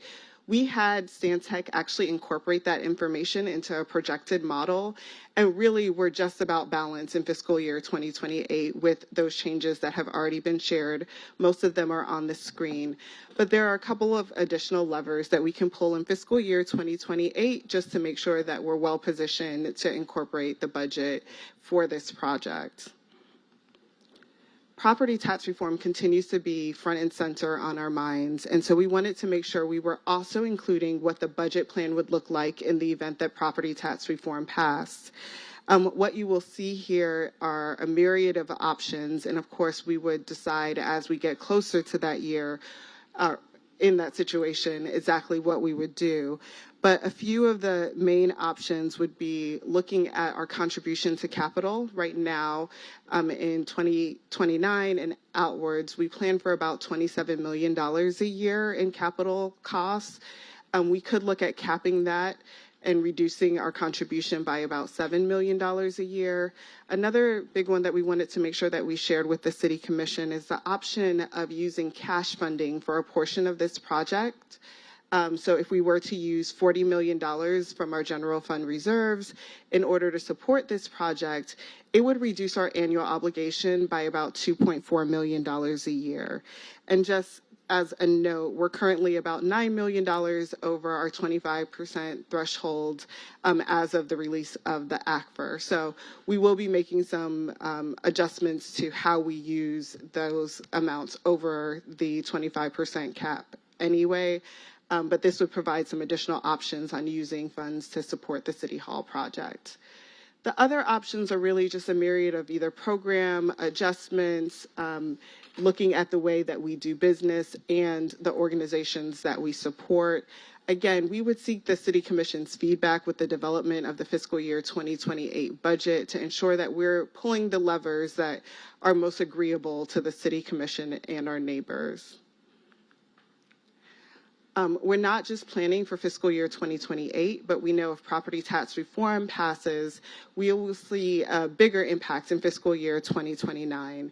And we wanted to make sure we were sharing with the Commission some of the things that we would look at, including position control, staffing realignment. One of the items that the Commission decided was a every 2-year review of the Community Redevelopment Agency, Northwest Progresso, just to determine whether or not we would continue to make a contribution to the CRA. And what we could do is decide to sunset that contribution, but still dedicate a portion of that $6.5 million obligation to those initiatives. Again, this would be something that the Commission would have an opportunity to weigh in on and provide guidance on, but we wanted to make sure we were sharing with you all some preliminary ideas of things that could go into the fiscal year 2029 budget in the event that we had a City Hall project as well as property tax reform, which has a $27.3 million impact in that year. That question. Yes, sir. Thank you. This is very helpful. As you're looking at budgetary impact and analysis, first question is when we look at City Hall square footage, so it looks, I think the build option is 215,000 square feet. Correct. So if we were to buy instead, have you done any analysis on how to monetize that additional square footage? So, for example, the One East Broward is, I think, 349,000 square feet. 101's 231,000 square feet. So could there be revenue sources with that extra square footage? Absolutely. So both buildings have existing tenants, and we could look at those lease agreements to determine which tenants would still be something that would be aligned with what city would want in those buildings. During the Reimagining City Hall effort, that was also something that was discussed, the opportunity for either nonprofits or other elected officials to rent space within our city facilities. And so if we had excess space, we would look at capitalizing on some of those opportunities as well. We don't have a dollar amount associated with them because it would really depend on what the City Commission would like to see in terms of other partners in a building. Okay, thanks. That's helpful because One East Broward, for example, 349,706 gross square footage. So if we need 215,000, that leaves, more or less 135,000 square feet, which is a lot for a possibility. Okay, thank you. And then again, just as we explore all options, if we were to buy instead of build, have you done any analysis on the value of the City Hall, the previous City Hall lot that could be, again, monetized, sold, leased, P3 partnership? Any kind of sense there? I think Benjamin Rogers has a sense on that. Great. So. Thank you. She called me by my full name. There you go. So. That's when I'm in trouble, when I'm getting called Benjamin. So, I need to go pull an email, but I think we did an appraisal a couple years ago, and it's somewhere in the mid 20 million range for the parcel. Okay, 20 million. If you give me a few minutes, I'll give you. That's fine. Thank you. Yeah. So, in other words, could be sold for that around that $25 million, which again, revenue in. Okay. Thank you.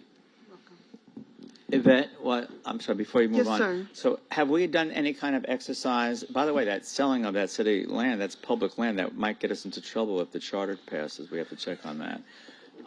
Yvette, I just want to make sure that we've done the exercise. If we purchase an older building and renovate it to the tune of what Jacobs has told us might be the cost of that total project, I would assume that we would be financing that as well as financing a new building. Have we done an exercise that shows us what that might cost over the 30-year period? Yeah, so the sheet that Ben just passed out, which included all of the options, including the new build options, has some preliminary numbers at the bottom, which share not only the design and construction, which incorporated some of the renovation costs in it, and what it would cost in order to continue to finance those buildings. Right, but the question, the vice mayor pointed out that there was a huge savings now that has been secured as we have gone through negotiations, and now we're in the $400 million range versus the $700 million range. The question that the commissioner is asking is, if we were to purchase, say, 101 or 1 East Broward, has that dollar figure been calculated to let us know what that total cost would be over 30 years? Because it's not part of this. Correct. I could do some quick math on it. As we look at the annual costs, we're looking at a difference between $15.8 million and ranging anywhere from $16.3 to $22 million a year for one of the purchases. So if you multiply that by 30, I don't have my phone up here with me, but So that's how you arrive at that number? That's correct. Okay, so if we look at 1 East Broward, then 30 times 22 million is about 640 million. And what about 101? And 101 would be about 500 million. Yeah, and that's if you do the entirety of the renovations, right, that are suggested, which, as they're saying, you only need to do if you have a chamber in it. But yeah. All at once. Thank you. Yeah, Ben, thank you. So, Commissioner, in January of 2025, Okay. The City Hall site was appraised at $23.2 million. 23. Okay, thank you.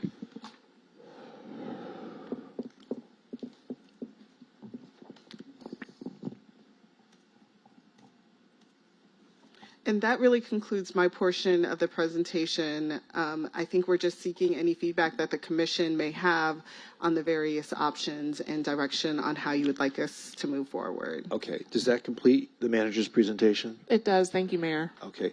Let me just call up Cynthia Rich, who's from Ivy, from the 101 buildings, and give her a couple minutes to make comments. She's the only one that signed up to speak.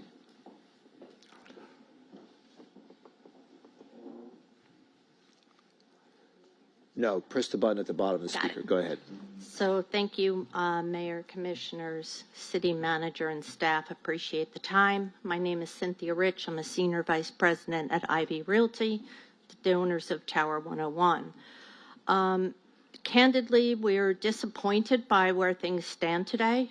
As you all know, on Friday, June 26th, each of you received a copy of a comprehensive report that Tower 101 put together. That report confirmed that the building was recently certified to be in sound condition.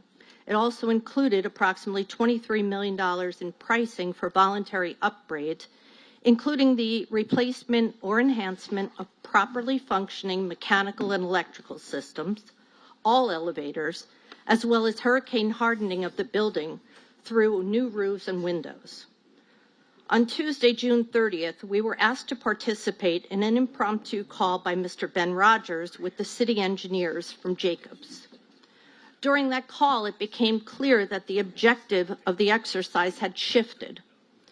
We spent several months and nearly $60,000 in parallel with the city to conduct an honest evaluation of Tower 101 as a cost-effective alternative to constructing a new building.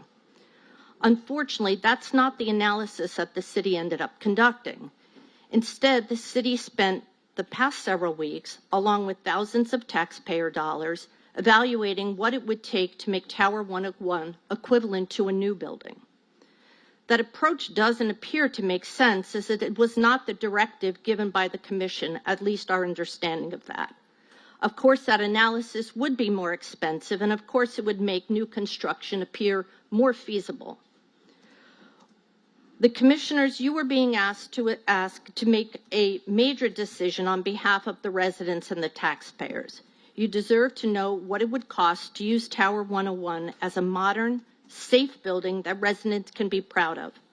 Unfortunately, that information has not been provided by your consultants. We urge you to insist on an accurate, relevant analysis before making such an important decision on behalf of your taxpayers and residents. And I have a copy of the report that was submitted to all of you. I think we all have that, yeah. Okay, thank you so much. Thank you. Jordan Paul from 101, from 1 East Broward. What is your relationship with that building? I am the CEO of NAI Marin Hunter Codman. We are the property manager, and we also manage an affiliate that has an investment interest in the property. Okay. Please proceed. Okay. So first, I do want to thank the commission for considering 1 East Broward. We appreciate the city recognizing that we have a valid, well-maintained, high-quality building that could serve as the ideal choice for City Hall if the city chose to acquire an existing property as opposed to developing a new property. If the city wants to and chooses to develop a new property, we think that they have chosen a strong team. You have a great design and you have an ideal site. But if the city wants to save money by purchasing an already existing property, we do believe that we are the ideal alternative. As you know, the city is currently leasing approximately 20,000 square feet from us. We're in the process of having discussions for expanding an additional 5,000. I'm not sure what the problem is with the toaster and the microwave, but I can assure you that there are dozens of toasters and microwaves running all the time. We have 2 restaurants there. I really don't think that's an issue. I think it's I've got my chief engineer here. I think it's a circuit breaker issue. We'll get that corrected. We would be able to deliver almost 200,000 square feet to the city very quickly, and that would include ground floor space that would serve as an ideal city chambers. And I think even the Jacobs report showed that that could be converted quite easily. It's a separate building, and so some of the discussions we had about the percentage of renovation would apply there, and I really don't think you'd even have to do a whole lot of renovation there. In addition to delivering 200,000 square feet quickly to the city, which will minimize your costs over the next few years in leasing, as well as provide certainty of execution. As stated previously by Commissioner Sorensen, we have approximately 150,000 square feet of additional space, high-quality space with high-quality tenants. That space that can be used for future expansion, and in the interim could generate, I believe, give or take $4 million a year. And I think that's an increasing trend. Our rental rates in the city are fortunately, our office rates are fortunately improving, so we're on the upswing. So I think that's a real revenue possibility. Our view of the Jacobs report is that it confirms that we have a building that is fundamentally sound and well maintained, but we do also share the belief that the $200 million estimated renovation cost is grossly overstated. There's opportunities to significantly value engineer that, bring that down. Can you conclude your remarks? I'm just about done. Okay, good. If the goal is to have a quality, high-functioning, safe building, we believe that can be done for considerably less than $200 million, and we're happy to continue discussions with the city if that's the avenue you want to take. Thank you. Great. Thank you so much. Could I ask a question before you step away? So obviously you've had a chance to look at the report. One thing that they did say is that your flood elevation is good. I know I walk up several steps every time I have to go into the building, so I'm pretty sure it's up high enough. But talk a little bit about the MEP, right? So talk about the condition, mechanical, electrical, plumbing. Sure. We've owned the building, I think, since 2018. We have invested heavily in the maintenance. As you mentioned, we're private owners. Our partner is a multi-billion-dollar investment firm. We've totally replaced the elevators. We invested over $2 million on a brand new, high-speed, highest quality elevator system. We've replaced all the roofs.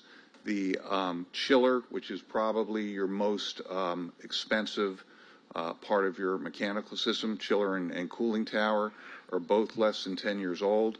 The Jacobs report acknowledges that they're in good shape. really the primary mechanical issue you have is over time you have to replace, I think we've got about 10 or 12 air handlers. They're about $150,000 each, and we replace those on a schedule. Right. So that would be $1.5 million to $2 million that you could spread out over 8 years. That was one of the things that really shocked us when we looked at that report. You know, that report, and I sent a letter to all of you on, I think it was Sunday evening, that outlined, we didn't have enough time to really dig in and, you know, value engineer point by point, but there were big ticket items that jumped out. The concept of replacing the entire, you know, glass curtain wall with impact glass, that's a $72 million number that I don't think you need to do. There was, again, I think it was like $23 million in mechanical, even though they've acknowledged that, you know, our chiller and our cooling tower are in good shape. There was, I think, $20 to $30 million in electrical. We have major, you know, law firms in that building that we put new build-outs for recently. We have had no problems, again, notwithstanding the microwave and the toaster, we've had no problems with electrical capacity. The other big numbers that were there that, frankly, were shocking, I think it was roughly a $25 million number that I sort of, I think it was kind of an inflation factor. I mean, if you come in and you get this done and do this, we're not waiting 3 years. You know, we've had a lot of inflation. Hopefully it's coming down. I don't think you're going to have $25 million inflation. I think there was also like a 10%-ish soft cost or type of number. So big picture, those were the things I've seen. We've addressed all of our major systems. Are there things that you would want to do differently as a city? Sure. I think one of the advantages that was discussed today is a commission building has to have a different type of setup. And the chambers, I should say.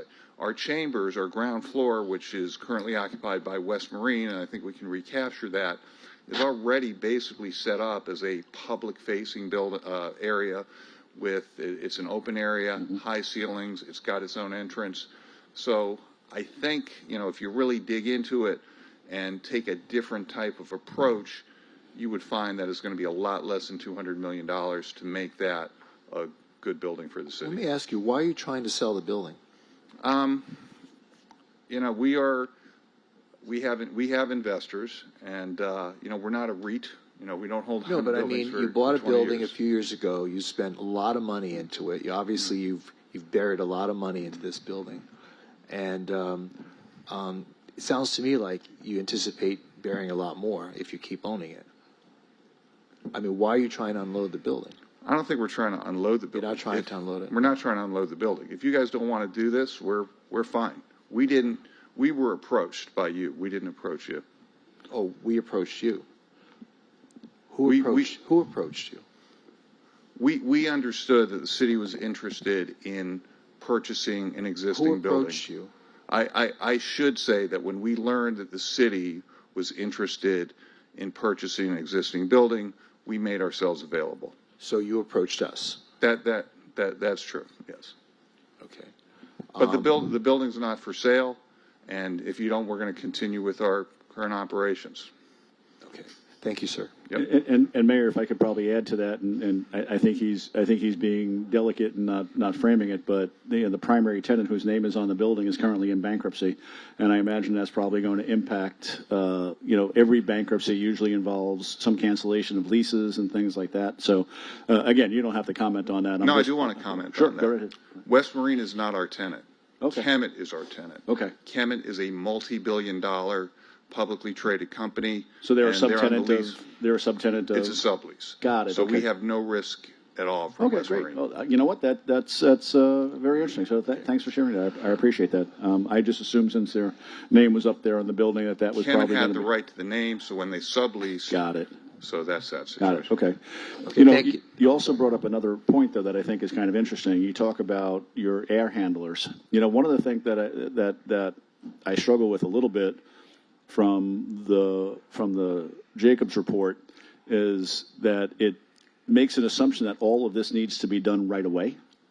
And, you know, as you mentioned, there's a schedule of maintenance for replacement of things that take place over a lengthy period of time. So over 10 years, like you said, maybe you replace one every 2 years, and you have an identified need. You can start to plan in advance and budget money for that, and that's how a responsible property manager looks at their portfolio and they says, okay, what are our financial needs? At what point do we need to start replacing these things? And you budget for them in advance.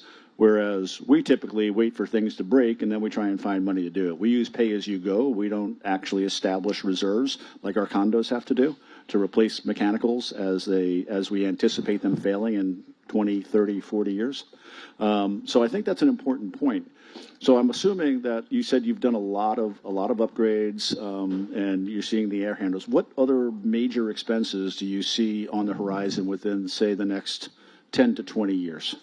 You did the elevators, which is a big expense, and so. Yeah, we have a saying in the office business in Florida that you want to keep them cool, you want to keep them dry, and you want to keep them moving up and down. Right?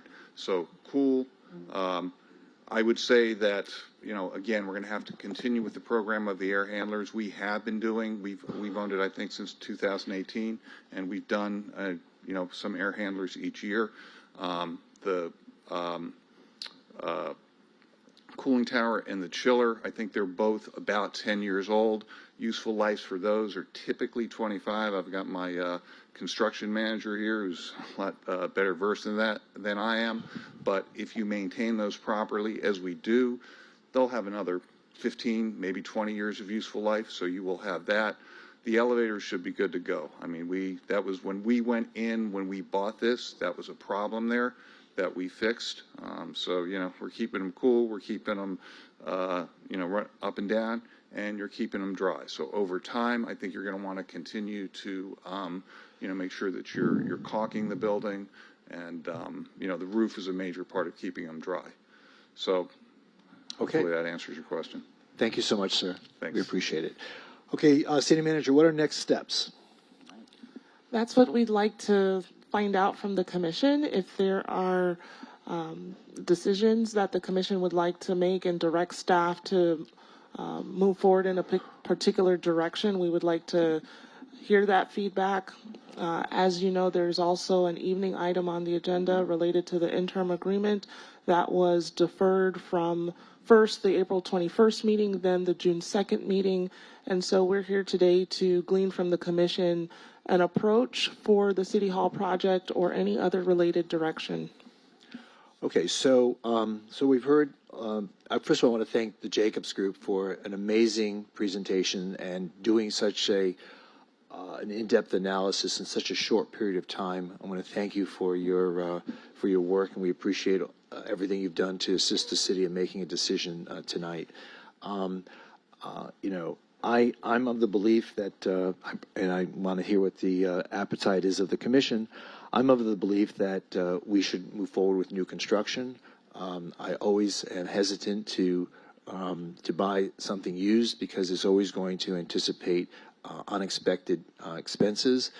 And again, I point out the example in Miami-Dade County when Miami-Dade purchased a building thinking it was going to cost a certain amount of money, and it turns out it costs significantly more once they got into the building.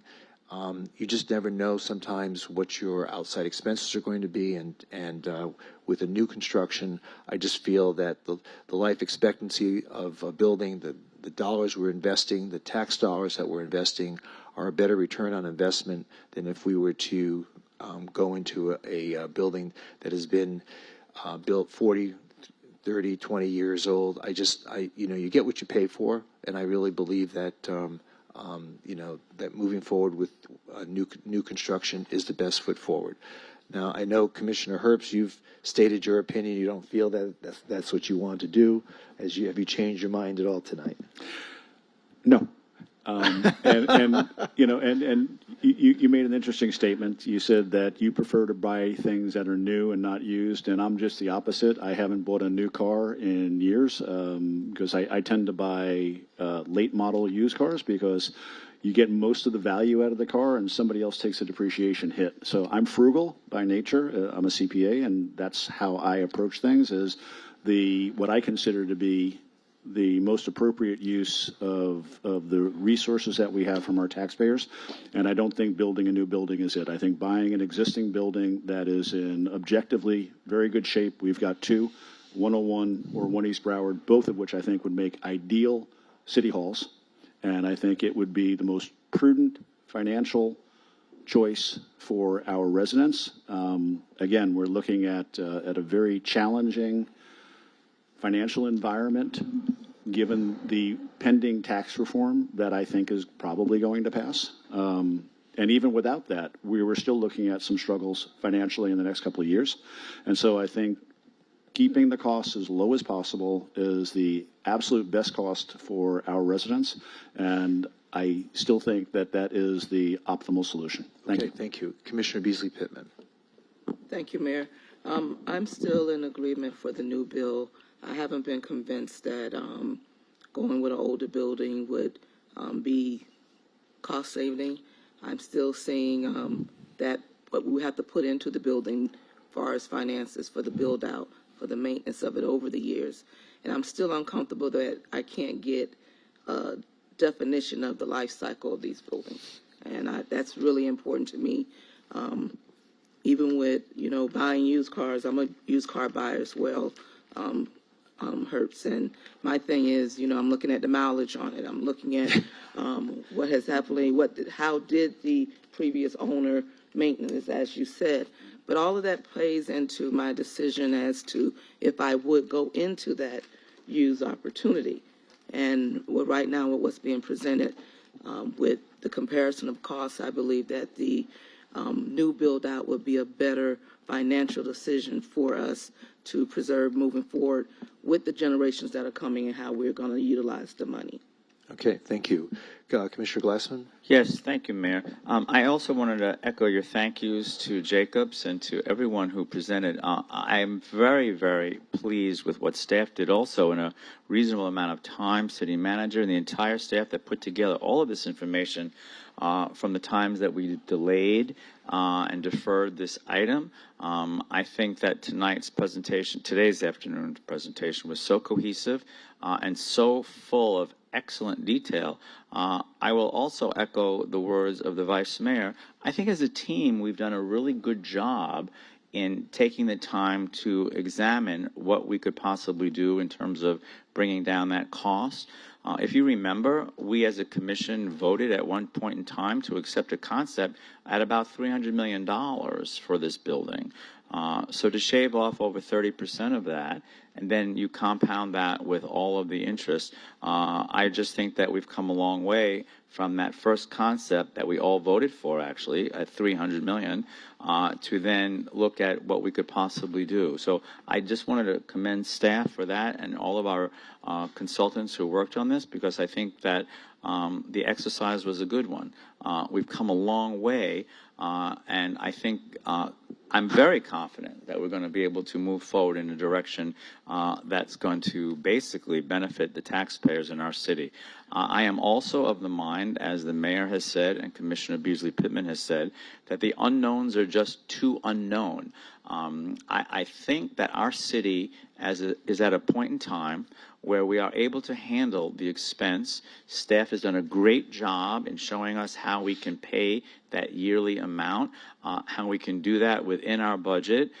Again, and I've said this before, if the city of Oakland Park, if the city of Sunrise, if the city of Pompano Beach, if the city of Miami can all figure out a way to afford a brand new civil structure that basically is something that the city can take pride in, that the city can attend, that the city can say, yes, that is our city hall. Great cities have city halls. They have a place where the public can gather and call it their own.